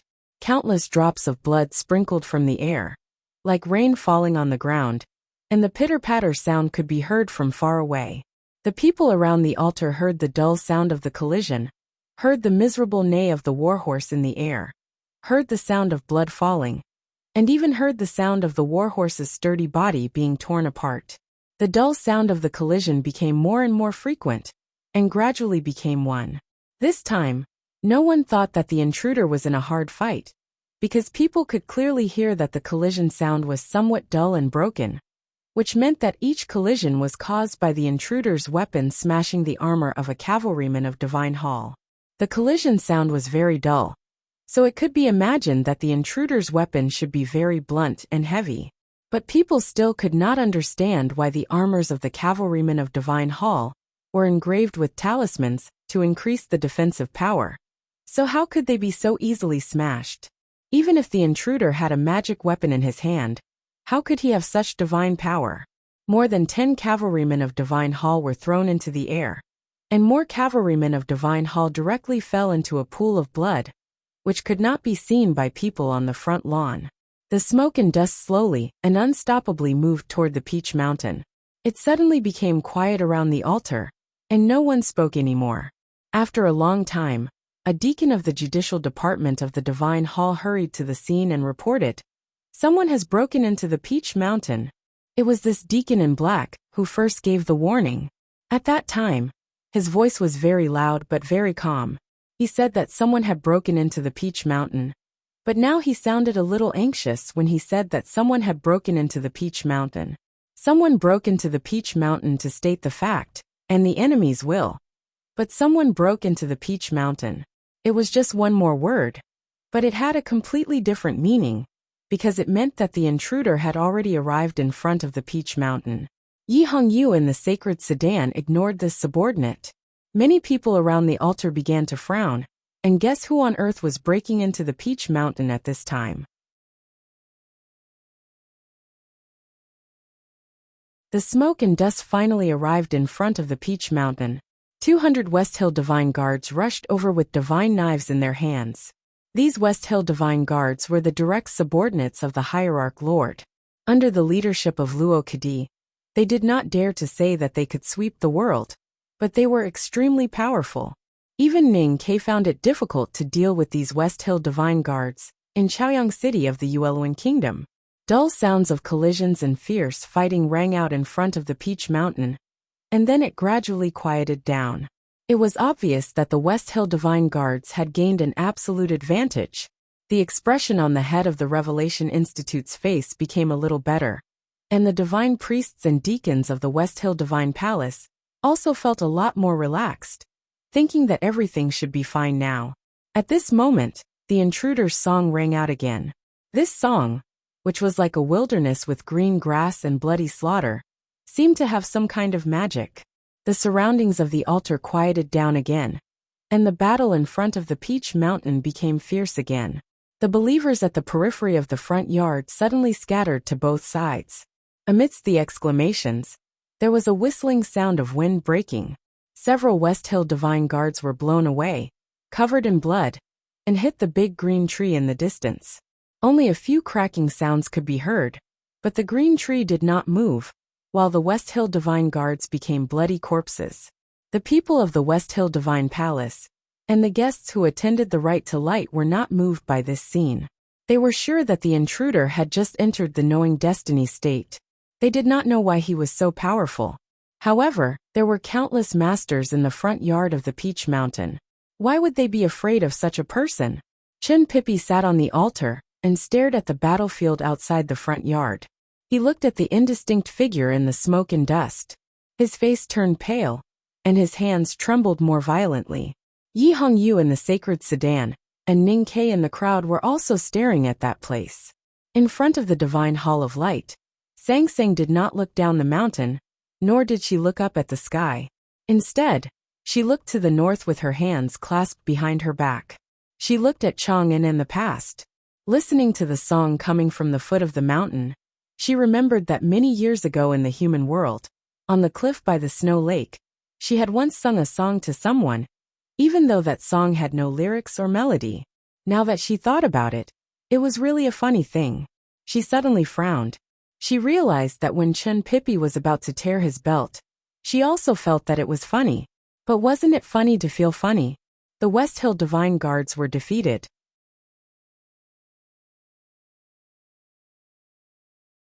The first array on the front yard of the Peach Mountain revealed itself. It was a soft ray of light. The soft and smooth light seemed to be held up by some kind of power. A protrusion appeared 3 feet above the ground, as if someone was poking a bubble on the surface of the water with a tree branch. The protrusion became more and more obvious, until it became a hole with a pop. What could have broken the array of the Peach Mountain? It was a very thick iron rod. There were traces of molten iron on the iron rod. It looked ugly, but it was extremely hard and indestructible. The question was, what kind of power could have corroded such a hard iron rod? The iron rod had pried open the array of light. The smoke and dust from the battlefield outside the front yard poured in through the hole. It was a very magical scene. A figure appeared in the smoke and dust. Suddenly, a flying sword attacked from the foot of the mountain. This sword came from an old divine official. Ning Ke had seen this old divine priest when he first came to the divine halls of West Hill. He was in charge of checking if there were any cultivators in the knowing destiny state. But now he was sneaking up on them. The person in the smoke and dust did not turn around. He casually waved the iron rod in his hand. For some reason, it hit the silent Taoist sword. With a crisp sound, the flying sword was broken in the middle. The old divine priest in the knowing destiny state in the front yard vomited blood and fell to the ground. The black-robed deacon knelt in front of the sacred sedan of judgment and reported in a trembling voice. That person broke in. People looked at the gradually disappearing smoke and dust. They looked very serious and shocked. They were all powerful cultivators. No matter how high the state of the intruder was, they would not be shocked. Moreover, that person was obviously using the Devil's Doctrine's skills. The Devil's Doctrine had been declining. As long as it was not the 23-year cicada cultivation, no one would be afraid. If it was the 23-year cicada cultivation, why would they fight so hard? But they still could not calm down. They were still shocked and even in awe. It was not because he could break through the 2 lines of defense and the array of clear light. It was because he had shown that his cultivation state was not bad. But it was far from enough to deal with the West Hill Divine Palace. That was why he had fallen into a bitter battle at the foot of the mountain. However, no one could have imagined that he had been constantly learning and improving his cultivation state in the bloody battle. When he finally arrived at the front yard of the Peach Mountain, he had become so powerful. The Buddhism sect paid attention to enlightenment. The Devil's Doctrine paid attention to fighting. But from the beginning to the end, the few battles were so short. How did this person do it? Except for the legend of the eldest brother of the academy, who learned Tao in the morning and knew destiny at dusk.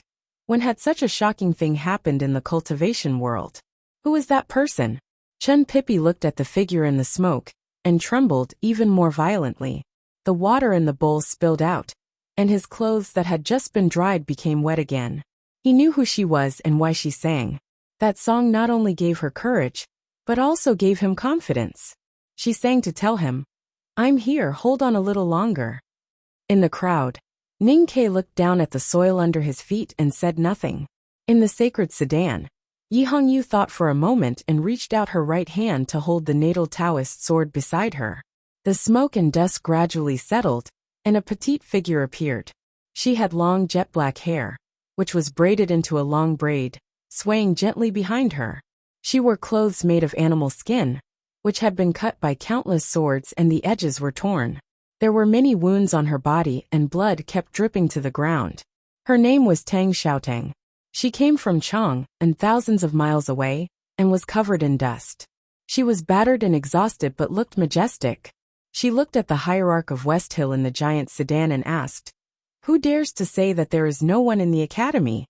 She looked at the South Sea girl in front of the altar and asked, "Who dares to steal my man?" 3 chapters completed. I'm exhausted. Please vote monthly. During the double period, whoever dares to steal my monthly vote, I'll kill him. Well, I'd better write a single chapter, or I'll look down on my courage. To be continued. If you like this work, please come to Chidian. Come and vote for me. Your support is my greatest motivation.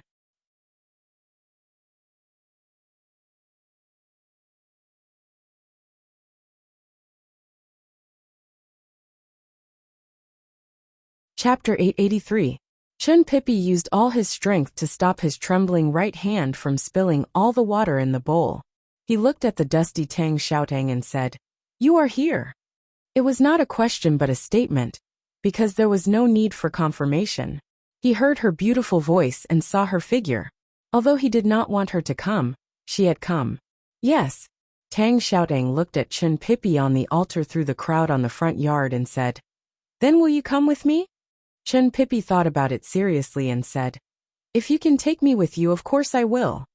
Tang Xiaotang agreed, and walked to the white stone altar. As she walked forward, blood dripped from her body. The crowd gradually separated. No one dared to stop her, neither the divine priest of West Hill nor the black-robed deacon. She walked to the altar. Chun Pippi handed her the bowl of water and said, "Are you thirsty? Drink some water first." There was still half a bowl of water left in the bowl. Tang Xiaotang took it and drank it as if she was drinking hard liquor. Xiaoyu, the girl from the South Sea, also stood in front of the altar. Seeing this scene, her face turned pale because she had confirmed the relationship between her cousin and this woman. This woman had come for her man. She felt very angry and very sad. However, she did not know what she should do. She felt that she was an extra person in front of the altar. Neither Chun Pippi nor Tang Xiaotang looked at her, as if she did not exist. She was a very proud person, and had always thought that she was the real genius of cultivation. Except for her cousin who was betrothed to her at a young age, no one else could be compared to her, whether it was the legendary 3 addicts or the guys in the academy. So she wanted to defeat the calligraphy addict to prove herself, and she had challenged Yi Hongyu earlier. She realized that she had thought too simply, not to mention Yi Hongyu. Even the willpower and spirit that this woman had shown when she broke through the mountain made her feel inferior. Standing in front of the altar, all of her pride was shattered, not only because of the inferiority she felt when facing the girl with the iron rod, but also because her cousin took the water she handed to him. Her cousin spoke to her in such a normal tone, as if they had been together for decades. Xiaoyu was right. At this moment, in the eyes of Chun Pippi and Tang Xiaotang, there was indeed no space for others to exist. Even the world outside their bodies had disappeared. In their eyes, there was only each other's figures, or rather, a small bowl of water. Until a thunderous voice rang out in the front yard of Peach Mountain. The giant carriage shined with endless light. The figure of the Lord Hierarch of the Western Tomb was as tall as ever. As he looked at Tang Xiaotang in front of the altar, his body leaned forward slightly, as if a heavy mountain was about to collapse. "Who are you?"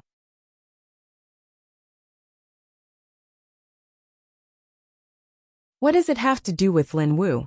"I'm Tang Xiaotang." It's always Tang Xiaotang if you read it backwards. Tang Xiaotang handed the bowl back to Chun Pippi. She looked at the hierarch in the sedan and said, "Yu Lian is my master. I'm here to pick up my man and leave. Don't stop me." Hearing this, the headmaster laughed and said, "How ridiculous." Tang Xiaotang didn't smile. She held the iron rod in her hand and looked at the giant carriage. She had broken through 3 trials and entered the front yard of Peach Mountain. She was badly injured and covered in blood and dirt, but her expression and tone were still proud and confident. It was a delightful and adorable sense of persistence. Most people in the front yard of Peach Mountain didn't laugh, except for Priest Molly, the deputy headmaster of the Revelation Institute. He laughed dryly for the sake of the hierarch. The reason why no one laughed was because Tang Xiaotang's fighting spirit and incredible speed of improvement were not only not ridiculous, but terrifying. Everyone was still shocked. What method did this petite girl use to be able to continuously break through, in such a short period of time, in the midst of a series of bloody battles? Only Chun Pippi on the altar, Yi Hongyu in the sacred sedan, and Ning Ke hidden in the crowd were not surprised by Tang Xiaotang's improvement. They knew that Tang Xiaotang's goal was to become the most powerful woman in the world. With such a great ambition, it was not surprising that she could do anything. After Kaharan broke through the front gate of the Devil's Doctrine, the Devil's Doctrine had withered. Only Tang and Tang Xiaotang were left in the doctrine. In other words, Tang Xiaotang was the saintess of the Devil's Doctrine. No one knew whether it was because of the desolate man's bloodline or the Tang family's inheritance, But Tang Xiaotang was very talented in cultivating the devil's doctrine. When they were on the snow cliff of Tianqi Mountain, she was on par with Yi Hongyu when she was only 14 years old. If not for Ning Ke, who could adapt to Yi Jingyu's extreme fighting style, she might have performed better. After several years, Yi Hongyu had become a grand cultivator at the peak of the knowing destiny state, and sat on the seat of heavenly black jade in the divine hall of judgment. But Tang Xiaotang was still the girl from the devil's doctrine. The devil's doctrine was different from normal cultivation. There was no clear distinction between the no-doubt state, see-through state, and knowing destiny state. But there were corresponding cultivation stages. She had been at the peak of the see-through state all these years. The girl from the devil's doctrine, at the peak of the see-through state, seemed powerful enough. But compared to Yi Hongyu and Ning Ke, she seemed to have stagnated.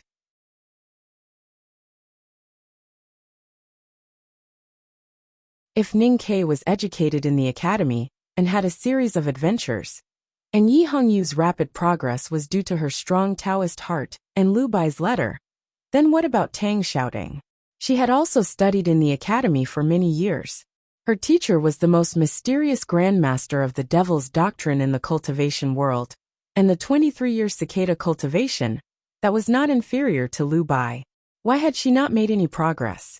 She had jumped into the waterfall countless times in the academy. She had pushed countless boulders in the academy. She had used the iron rod in her hand to make countless stone steps wider in the academy. She had never stopped cultivating. These were the cultivation homework that Yu Lian had arranged for her. She had been cultivating like the most devout ascetic monk in the back mountain of the academy, constantly sharpening her body and mind. She had long been prepared, and only needed an opportunity. The cultivation of the Buddhism sect was about understanding. However, the cultivation of the devil's doctrine was about fighting. The bloodline of the desolate, and the inheritance of the devil's doctrine required her to fight and seek breakthroughs in battles. But strangely, she had never had the chance to fight. She did not participate in the Battle of the Verdant Canyon, or the Battle of the Back Mountain of the Academy. Yu Lian had always consciously kept her away from real battles. Yu Lian was the grandmaster of the devil's doctrine, and her state was shocking. She was also a grandmaster, and was very good at cultivating disciples. She had once thought of taking Ning Ke as her disciple, but since she did not have the chance, she naturally put all her efforts on Tang Xiaotang. She naturally had her reasons for doing so. Yi Hongyu could have broken through to the knowing destiny state, but she had always suppressed her state at the see-through state with her extremely strong willpower. She had always been waiting for the perfect moment to break through. Tang Xiaotang's willpower was not weaker than Yi Hongyu's. However, the cultivation method of the devil's doctrine had a weakness compared to that of Haotian Taoism. That was because it could not be controlled by one's consciousness when one increased one's strength during battles. A few years ago, Tang Xiaotang could already fight shoulder to shoulder with Yi Hongyu.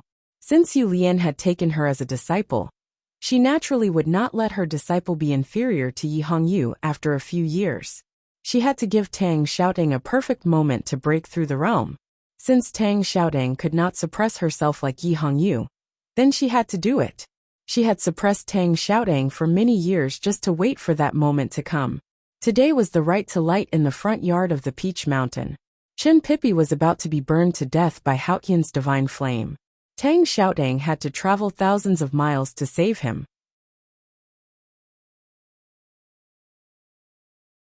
She had to break through the Peach Mountain. She had to fight. And she had to break through the realm in battle. Because it was necessary, she had to do it. That was the most important thing in the academy. Because, of course, this was the moment that Yu Lian had been waiting for. That was why Tang Xiaotang naturally broke through. The divine halls of West Hill had held the right to light in anticipation of the academy.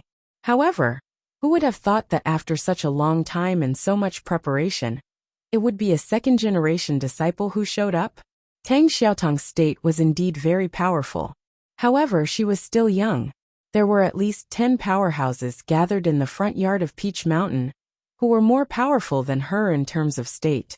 That was why when people gradually calmed down from the shock, they could not help but feel complicated, and even a little disappointed.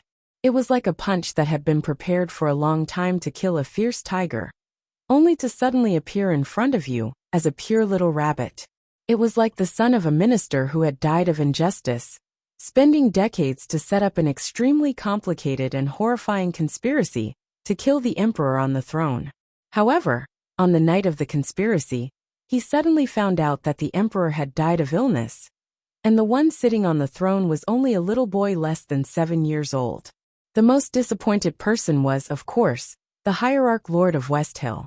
He had looked at the mountains and said with a lonely expression that the academy was empty. That was the expression of his emotions. You are just a second-generation disciple of the academy. How dare you say that you will take someone away from Peach Mountain? The hierarch lord sighed and said, I was waiting for Lin Wu, but he was too timid to keep the appointment. He only dared to send you to your death. The academy is indeed empty. Tang Xiaoting looked at him and said, Last year at the back of the mountain of the academy, my teacher blinded your eyes, cut off your hands, and destroyed your snow mountain and ocean of qi. If it weren't for the fact that he spared your life, you would have been dead. You are just a loser. How dare you challenge the headmaster again? You have to defeat me, your disciple, first. Her words caused an uproar in the crowd. Even though it was not a secret that the hierarch lord of West Hill was injured at the back of the mountain of the academy, no one dared to say it in front of the hierarch. Just when everyone thought that the hierarch lord would take action personally, General Buell of the Golden Tribe Royal Court walked out from the crowd. He looked at Tang Xiaoting and asked, The Desolate? Tang Xiaoting looked at him and said, Yes, the barbarians? General Buell said, Yes, I am from the grassland. Tang Xiaoting said, Not the grassland. It is called the wilderness.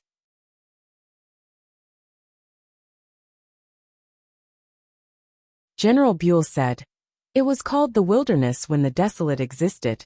That is why it is called the grassland now. Tang Xiaoting raised her eyebrows and said, Since you want to fight first, then let's fight. Today, Kavinka felt like he wanted to die. It was incomparably ecstatic. Perhaps it was because he wrote too much yesterday, so karma has come. I wrote this chapter for a few hours, and my eyes are unbearably blurry. The next chapter will be slower. I will try to finish it before 3:30. Thank you all for your monthly votes. I will do my best. To be continued. If you like this work, please come to Chidian.com to vote for me. Your support is my biggest motivation.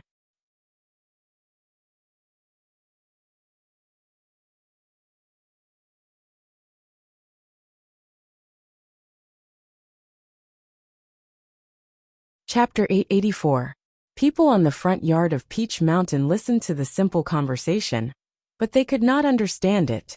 Tang Xiaoting finally said, If you want to fight, then let's fight. When did Lieb invite you to fight? This was because they had never lived in the wilderness, so they did not know the habits of the people living there, nor were they used to the thousands of years of history of the wilderness. The wilderness was called the wilderness because the vast grassland in the north of the continent used to belong to the Desolate Man. 1,000 years ago, the Desolate Man Empire was the most powerful empire in the world. The grassland barbarians who ruled the wilderness today were all slaves of the Desolate Man, living a life worse than pigs and dogs. After the Desolate Man was defeated by the Tang, they were forced to move to the north. The former barbarian slaves and the people who moved back from the far west joined hands to establish the 3 royal courts, and finally became the masters. Because of the cruel memories of that bloody history, the barbarians' attitude towards the Desolate Man was predictable. The Desolate Man did not like the barbarian slaves who dared to inherit the territory of the empire. It could be said that they were enemies. However, after the Desolate Man moved to the Arctic snow region, the two sides had little contact, and the hatred was gradually forgotten. As the everlasting night approached, the Desolate Man moved to the south, and a series of bloody battles broke out with the left king's palace in the East Wilderness. The hatred between the two tribes that had been separated for 1,000 years finally woke up. The hatred between the two sides could no longer be resolved. The conversation between General Lieb and Tang Xiaoting about the name of the grassland and the wilderness was, in fact, a declaration of their positions. You are the Desolate Man. I am the barbarian, so this battle is inevitable. There are many powerful people around the altar, but no one attacked you. It is not because they do not want to bully you. Everyone knows that the academy has a higher status. Even though you are a second-generation disciple, you are not their junior. It is because they dare not attack you, because they are afraid of your identity in the academy. Lieb looked at Tang Xiaotang and said, "The hatred between the Golden Tribe Royal Court and the Tang Empire and the academy is like the hatred between the Desolate Man and the Golden Tribe Royal Court. It is already irreconcilable. I do not care about your identity in the academy. I admire your singing and your battle, so I will definitely kill you." Tang Xiaotang now knew from Chun Pippi that this man was the most powerful martial artist in the Golden Tribe Royal Court. But there was no fear on her innocent face, only calmness. Unlike Lieb, she did not say such a long speech before the battle. She rushed to Lieb with the iron rod in her hand.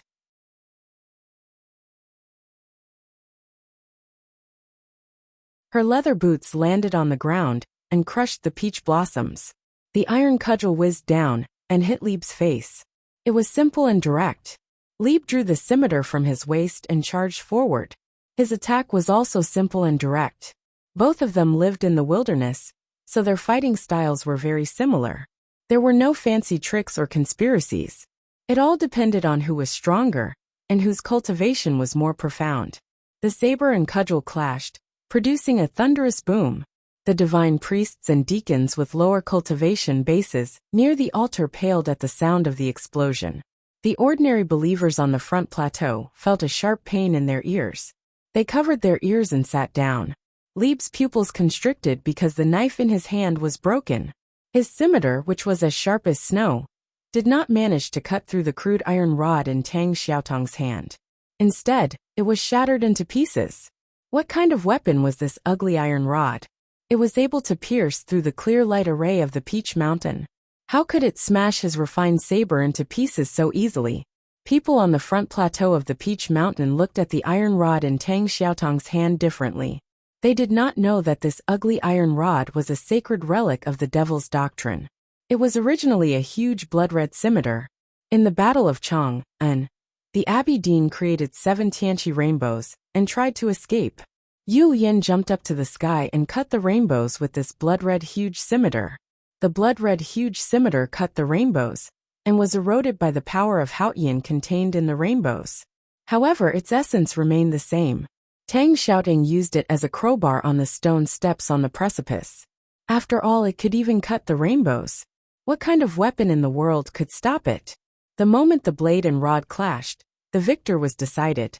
But the victor hadn't yet been decided when Lieb's expression changed abruptly. He let out a shrill cry as origin power from the grassland's sacrificial offerings gushed out of his body. He clenched his right hand into a fist, and like a small mountain, ruthlessly smashed it at the iron rod that had already reached his eyes. The fist and the cudgel met, and another loud sound was heard. The divine priests and deacons around the altar covered their ears in pain. Some of them even spat out blood. They had suffered internal injuries from the shock. Lieb was the #1 martial arts master in the Golden Tribe Royal Court. In terms of strength and cultivation, he was unrivaled in the world. He once fought with General Su Qi of the Tang Empire in the northern borderline, and was on par with him. Unless Xiahou came back to life and the Tang Empire came here, it would be hard to find someone to subdue him. Tang Xiaotang could not do it. The mountain-like fist hit the iron rod. The sacred relic of the Devil's Doctrine was not easily destroyed.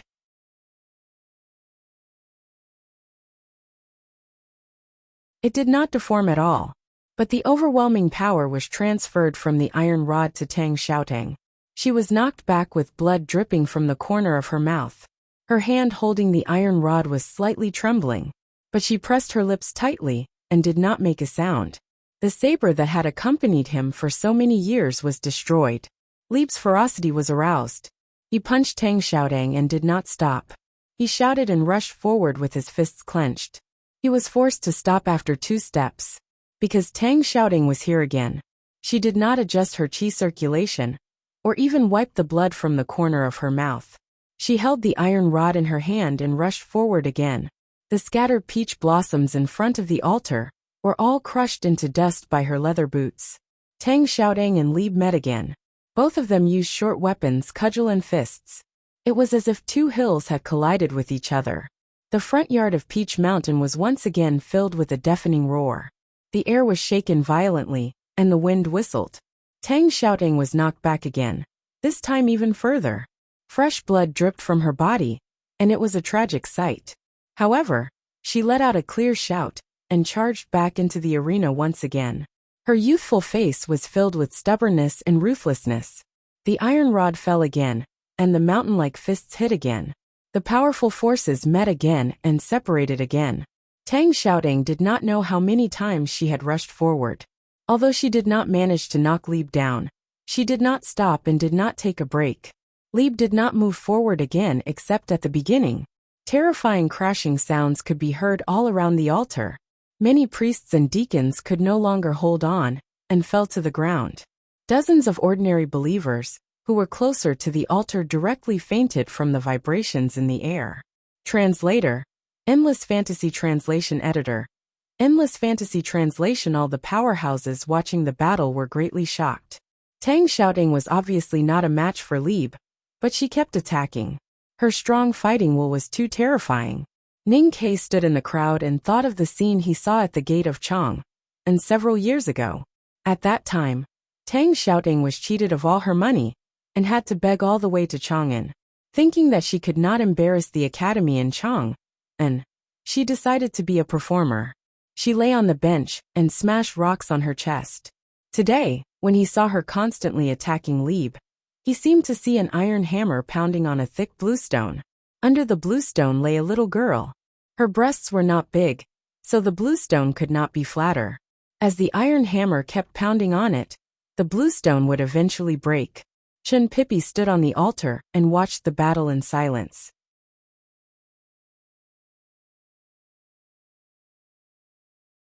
His thick black eyebrows were knitted together, and his thick lips were slightly trembling, but he was forcing a smile. He remembered what Tang Xiaoting had told him. It was when the desolate man moved to the south. In order to protect the old, weak, women and children in the tribe, she and her brother Tang drove away fierce beasts everywhere. Once, they encountered a pack of terrifying snowfield direwolves. She said that she was very scared at that time, but she did not think too much about it. She held the blood-red saber, and kept charging at the wolves. She kept charging until she even forgot how many times she had charged at them. He said, "Aren't you afraid?"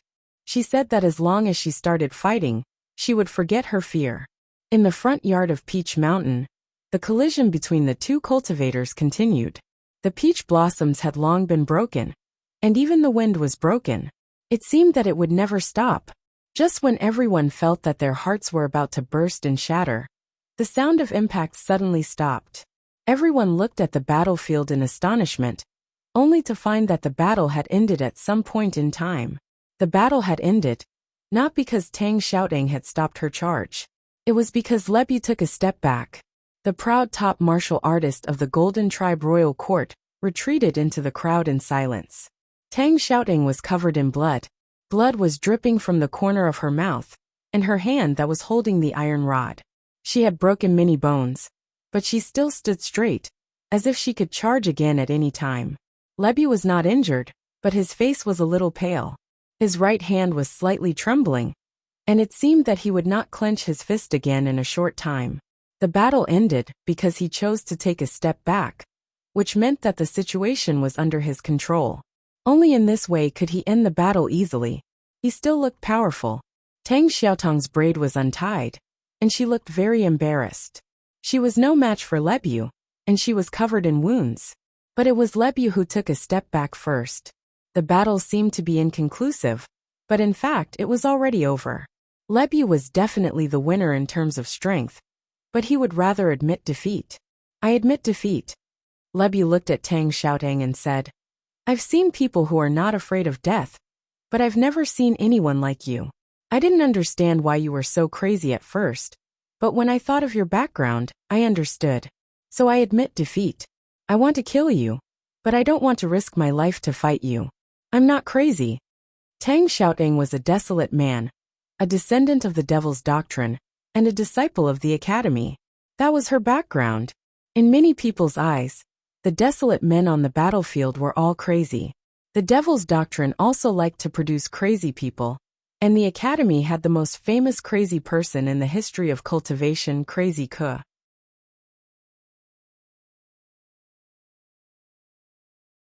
So she was naturally crazy when she fought. Tang Xiaodong calmed down after the battle. She looked at the many powerful cultivators around the altar, and felt her hand holding the iron rod trembling slightly. She suddenly smiled. Then she looked at Chen Pipi and said, "It seems that I can't take you with me. My eyes are blurred again.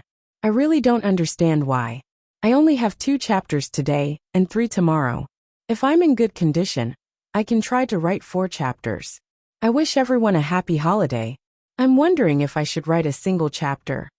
To be continued. If you like this work, please come to Chidian.com to vote for me. Your support is my biggest motivation.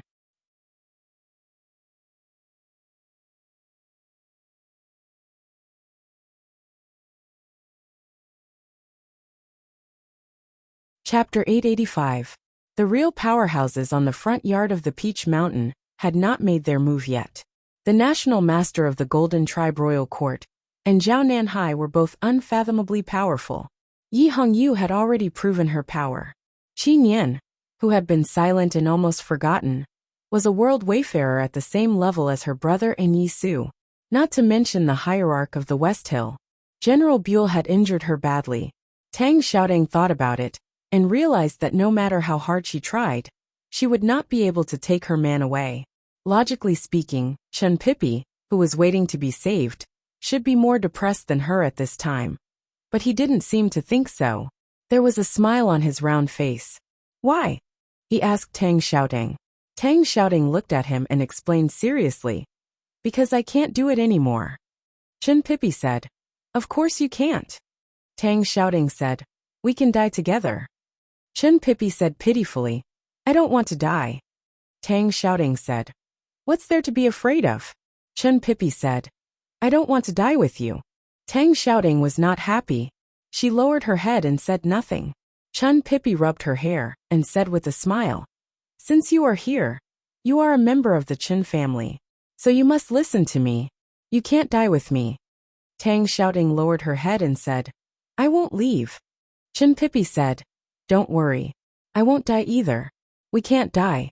Even though death is inevitable, I think I won't die today." Tang Xiaodong raised her head and asked hopefully, "Can you?" "Neither can I. But since the eldest brother agreed to let you come to the Peach Mountain, he can't just watch us die." Chen Pipi smiled and shook his head. He knew that Ning Ke had come to the Peach Mountain and must be at the right to light. The academy must have arranged something. Tang Xiaodong knew it too, but she did not remember. People around the altar thought so too. Since the academy had sent a second-generation disciple to the Peach Mountain, they had made their stance clear. More people would come. Who would come to the Peach Mountain? Mr. First, Mr. Second, or Mr. Third? Qi Nian thought of that year in the Lank Temple, when Junemo cut off the stone statue of Buddha with his flying sword in the autumn rain. He fell silent, and so did the others. They were even a little afraid. In front of the Pamir Mountains, Mr. First Li Manman killed everyone from the Yueluan Kingdom, from the monarch to the ordinary soldiers.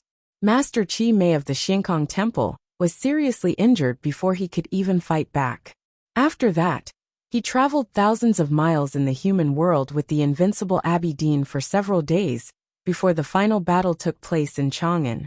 Mr. Second, Junemo, guarded the verdant canyon and defeated Yi Su. Although his arm had been cut off by the sword sage, Liu Bai, he had seriously injured the most powerful man in the world.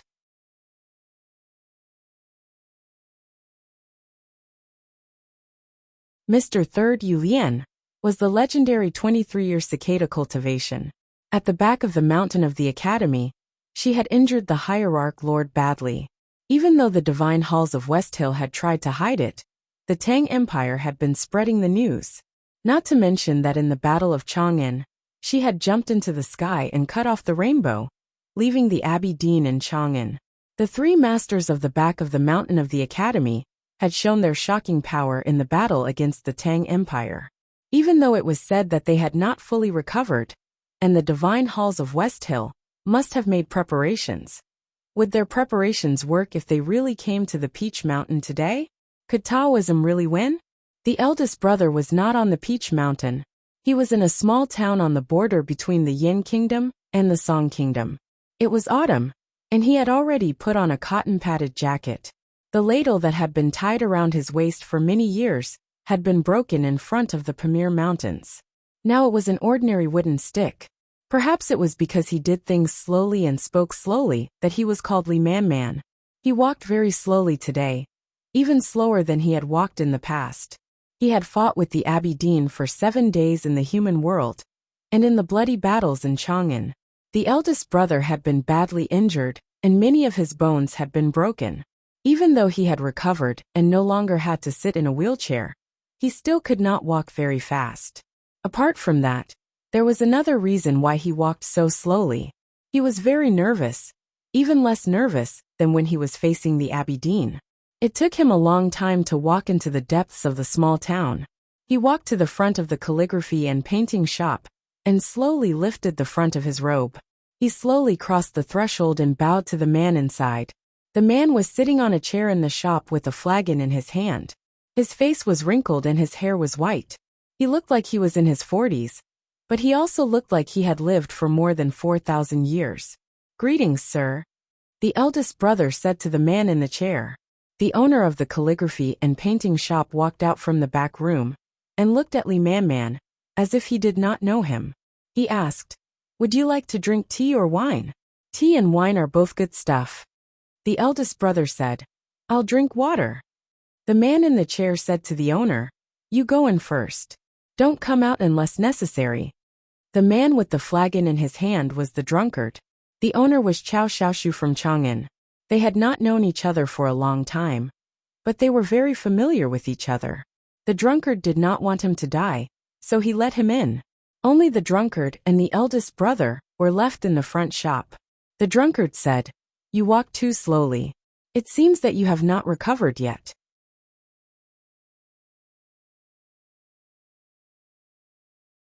The eldest brother said, "I will recover one day." The drunkard said, "Even if you recover, you won't be as fast as me. Not to mention that you haven't recovered yet." The eldest brother said, "I walk slower. Maybe I walk more steadily." The drunkard said after a moment of silence, "You are right. You walk more steadily than me. I did not expect that there would be someone in the human world who walks more steadily than me.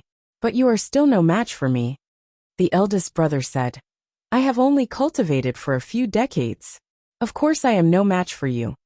The drunkard said, "Then why did you dare to leave Chang'an? Why did you dare to come and see me?" The eldest brother said, "Because the academy has something to do. I would like to ask you to stay in the small town and watch." The drunkard squinted his eyes, and his voice became deep and experienced. It started to emit the smell of rusty bronze. "Aren't you afraid that I will kill you?" The eldest brother said slowly, "You won't kill me." The drunkard's voice became colder and colder. He said, "Why not?" The eldest brother said calmly and affirmatively, "Because you are not sure that you can kill me." The drunkard laughed and said sarcastically, "You only have a 10% chance." The eldest brother said with a smile, "Not to mention that I still have a 10% chance. Even if I only have a 100% chance, you won't dare to kill me." The drunkard looked serious and asked, "Why are you so sure?" The eldest brother said, "I don't know how to fight. But no matter in the academy or in the world, Jun Mo, the third sister and the youngest brother, are the best at fighting. Since they all said that you won't dare to kill me, then you won't. I believe in their judgment." The drunkard said, "Even if their judgment will kill you?" The eldest brother said, "I think what they said makes sense. So I'm willing." The drunkard asked, "What did the three of them say?" The eldest brother said, "They said that you have lived for too long, so you are too afraid of death." The drunkard was silent for a long time after hearing this. Then he asked, "Why did you come to see me but not the butcher?" The eldest brother said, "The third sister said that the butcher is too slow. He is just a little faster than me and the chief monk of scripture. So at least for today, we don't need to pay attention to him." "What about her?" the drunkard suddenly asked. "Are you really not afraid of her?" The eldest brother knew who he was talking about. He said with a smile, "She used to live in the back of the mountain of the academy for a long time. So we are not afraid of her. We all like her very much." The canyon between the lush green mountains was undergoing continuous renovation. A path that could allow simple carriages to pass through had already been opened up. But most travelers who crave convenience would still choose to walk. Someone walked out of the verdant canyon.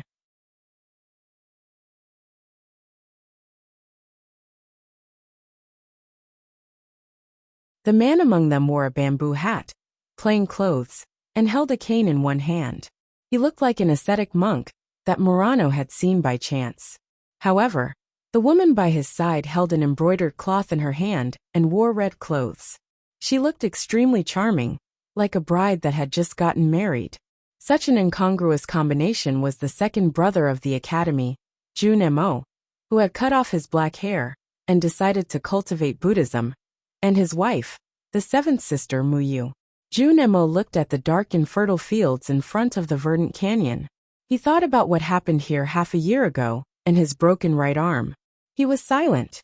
Muyu did not say anything either. The two continued their journey south. However, they were not as distanceless as the eldest brother. It was too late for them to reach Peach Mountain. Where were they going? What were they going to do? They came to the Fuchin River and climbed the Tiger Mountain Pavilion. Junemo looked to the southeast and suddenly frowned. He sensed that Lu Bai's sword had left the sword garret and was heading for Peach Mountain. He was silent for a moment and did not say anything. Before the verdant canyon, he had never seen the water of the yellow river flowing from the sky. But now Lu Bai had fully recovered, and his state had improved again. He had reached that legendary step. But Junemo had not fully recovered, and his broken arm was blocking his way. He did not know how long it would take for him to reach the same place. He could not help but sigh.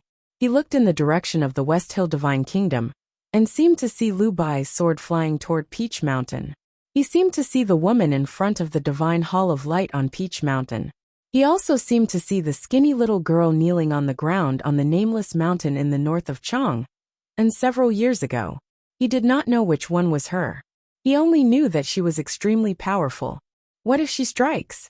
Muyu thought of the two youngest brothers on Peach Mountain and asked worriedly. Junemo said, "We want her to strike." Muyu was startled and asked, "What if she does not strike?" Junemo said, "The headmaster ascends to heaven. The abbey dean becomes a useless man. Lu Bai has finally reached that step. He does not need to break through the 5 states to become the most powerful man in the world. He is stronger than the drunkard and the butcher. Since his sword is at Peach Mountain, she has no reason not to strike. The change that Yu Lian mentioned is in this sword." Muyu said, "She must have foreseen this." Junemo said, "She must be angry that the youngest brother is at Peach Mountain. Angry people are not good at thinking. Angry Haotian is not willing to think." Try to finish the second chapter before midnight. To be continued. If you like this work, please come to Chidian. Come and vote for me. Your support is my biggest motivation.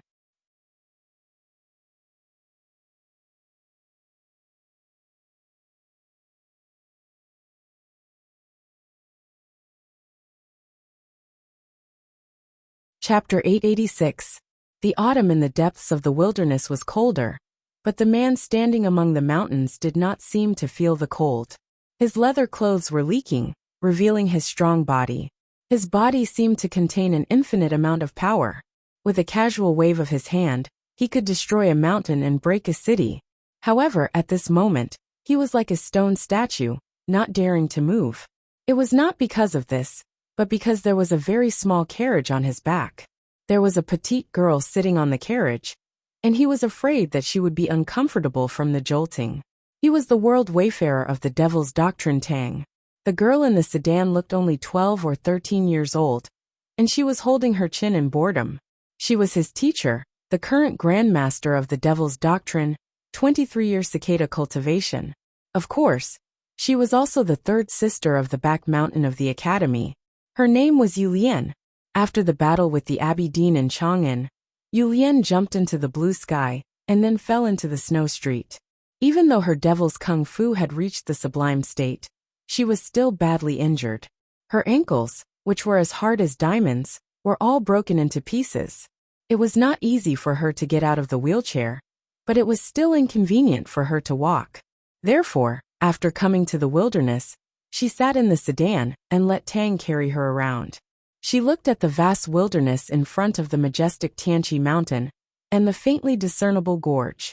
She said, "I'm disappointed that you can't even do such a simple thing well."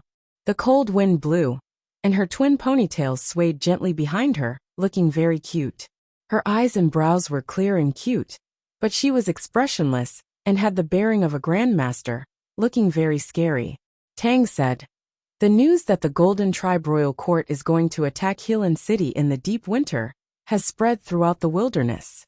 Even if the tribes want to help, there are still tens of thousands of cavalrymen of the left camp in the East Wilderness. It's difficult to go there."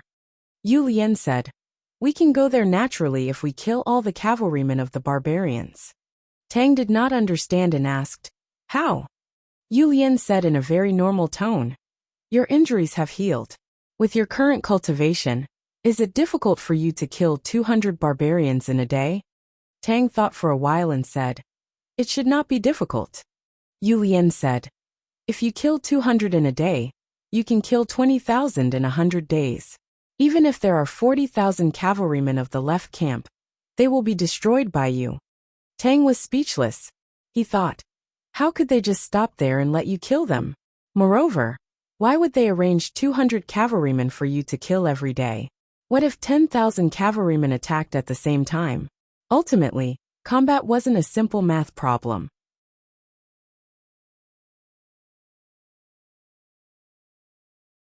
It had been many years since Zhang Xian had last seen his teacher, and his current way of thinking was truly incomprehensible. "It is not difficult to understand," Yu Lian said. "The useless Longqing is not in the eastern wilderness, so the Left Tent Palace has lost its backbone. If you follow my instructions and kill for a few days, you will know that those barbarian cavalrymen are worse than useless people." Tang said, "It is too late." Yu Lian said, "Left."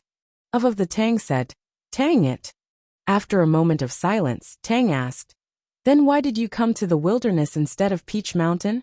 Yu Lian seemed to be afraid of the cold. She hugged her knees and said, "I haven't recovered yet. What's the point of going to Peach Mountain? It of, not of the divine. Of the mountain or rise. Of the camp. Not. It will definitely be very lively. Who of sacred? Of camp. Mountain. Of the mountain. Wilderness. Divine of divine of great sea. Sea. Of the divine. Sea. And the divine of. The successor of the great divine priest of the South Sea? That's right. I think Lu Bai should have already arrived. Why is he going to the right to light? Because she is leaving at the right to light. Is he reluctant to let her go? Lu Bai is brave. He is invincible in the world. Who doesn't feel lonely? When he is lonely, he will think about things he shouldn't. Why is Lu Bai invincible? Because he lent the Taoist sword to Cao Xiaoshu. My senior brother left some information in Cao Xiaoshu's Ocean of Consciousness. It is from Chang, and in the Academy's view of the human world. Actually, I don't understand why Lu Bai agreed to lend me the sword. In the wilderness, Tang was a fierce man, but now with his back to Yu Lian, he was silent and honest. He played the role of a disciple and asked questions. Yu Lian said, "Because he admires Cao Xiaoshu. He didn't kill him last time, and he won't kill him this time." He continued, "Maybe it is not because he admires Cao Xiaoshu." Yu Lian said, "Don't forget that he is a swordsman." Tang understood what she meant. A swordsman was upright. If Lu Bai didn't dare to kill Cao Xiaoshu because of the Tang Empire's power, or the Academy's reputation, how could he become the most powerful sage of sword in the world? Tang asked, "Can Lu Bai defeat the drunkard?" Yu Lian said, "The drunkard is no longer in Lu's eyes. Of course the drunkard will die. Even if he doesn't die this time, he will die in the hands of the Academy." After a moment of silence, Tang asked, "Is this the change you want to see?" Yu Lian waved her soft hands and said casually, "Actually, I don't know what will happen either." Tang, who was as calm as a mountain, suddenly trembled when he heard this. Yulian knew what he was worried about. She said, although I asked everyone to wait for the change I mentioned, I really didn't make any arrangements.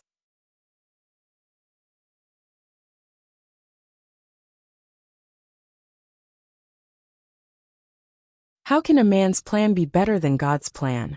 Tang's expression became solemn.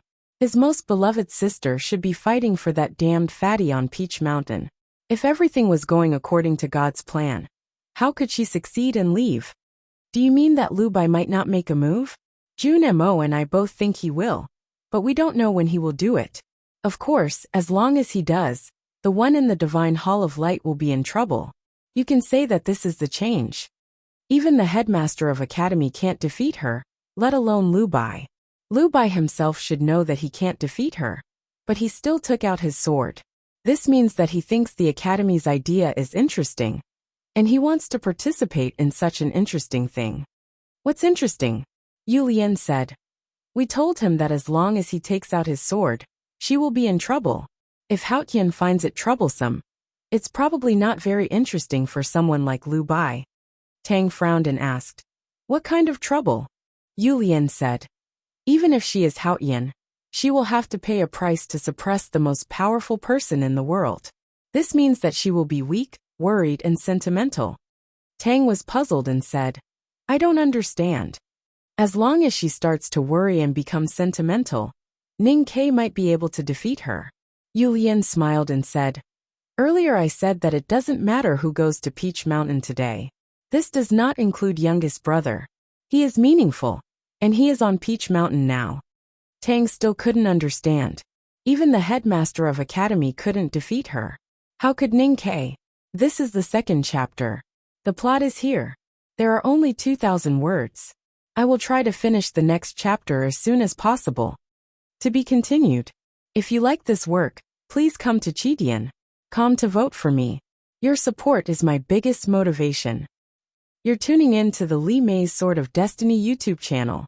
We're so grateful for your support, and don't forget to subscribe to join us on this incredible journey through captivating stories. Your generosity through donations truly makes a world of difference, as it's the primary source of revenue that allows me to expand and enhance this channel for you. Thank you from the bottom of my heart for being a part of this adventure.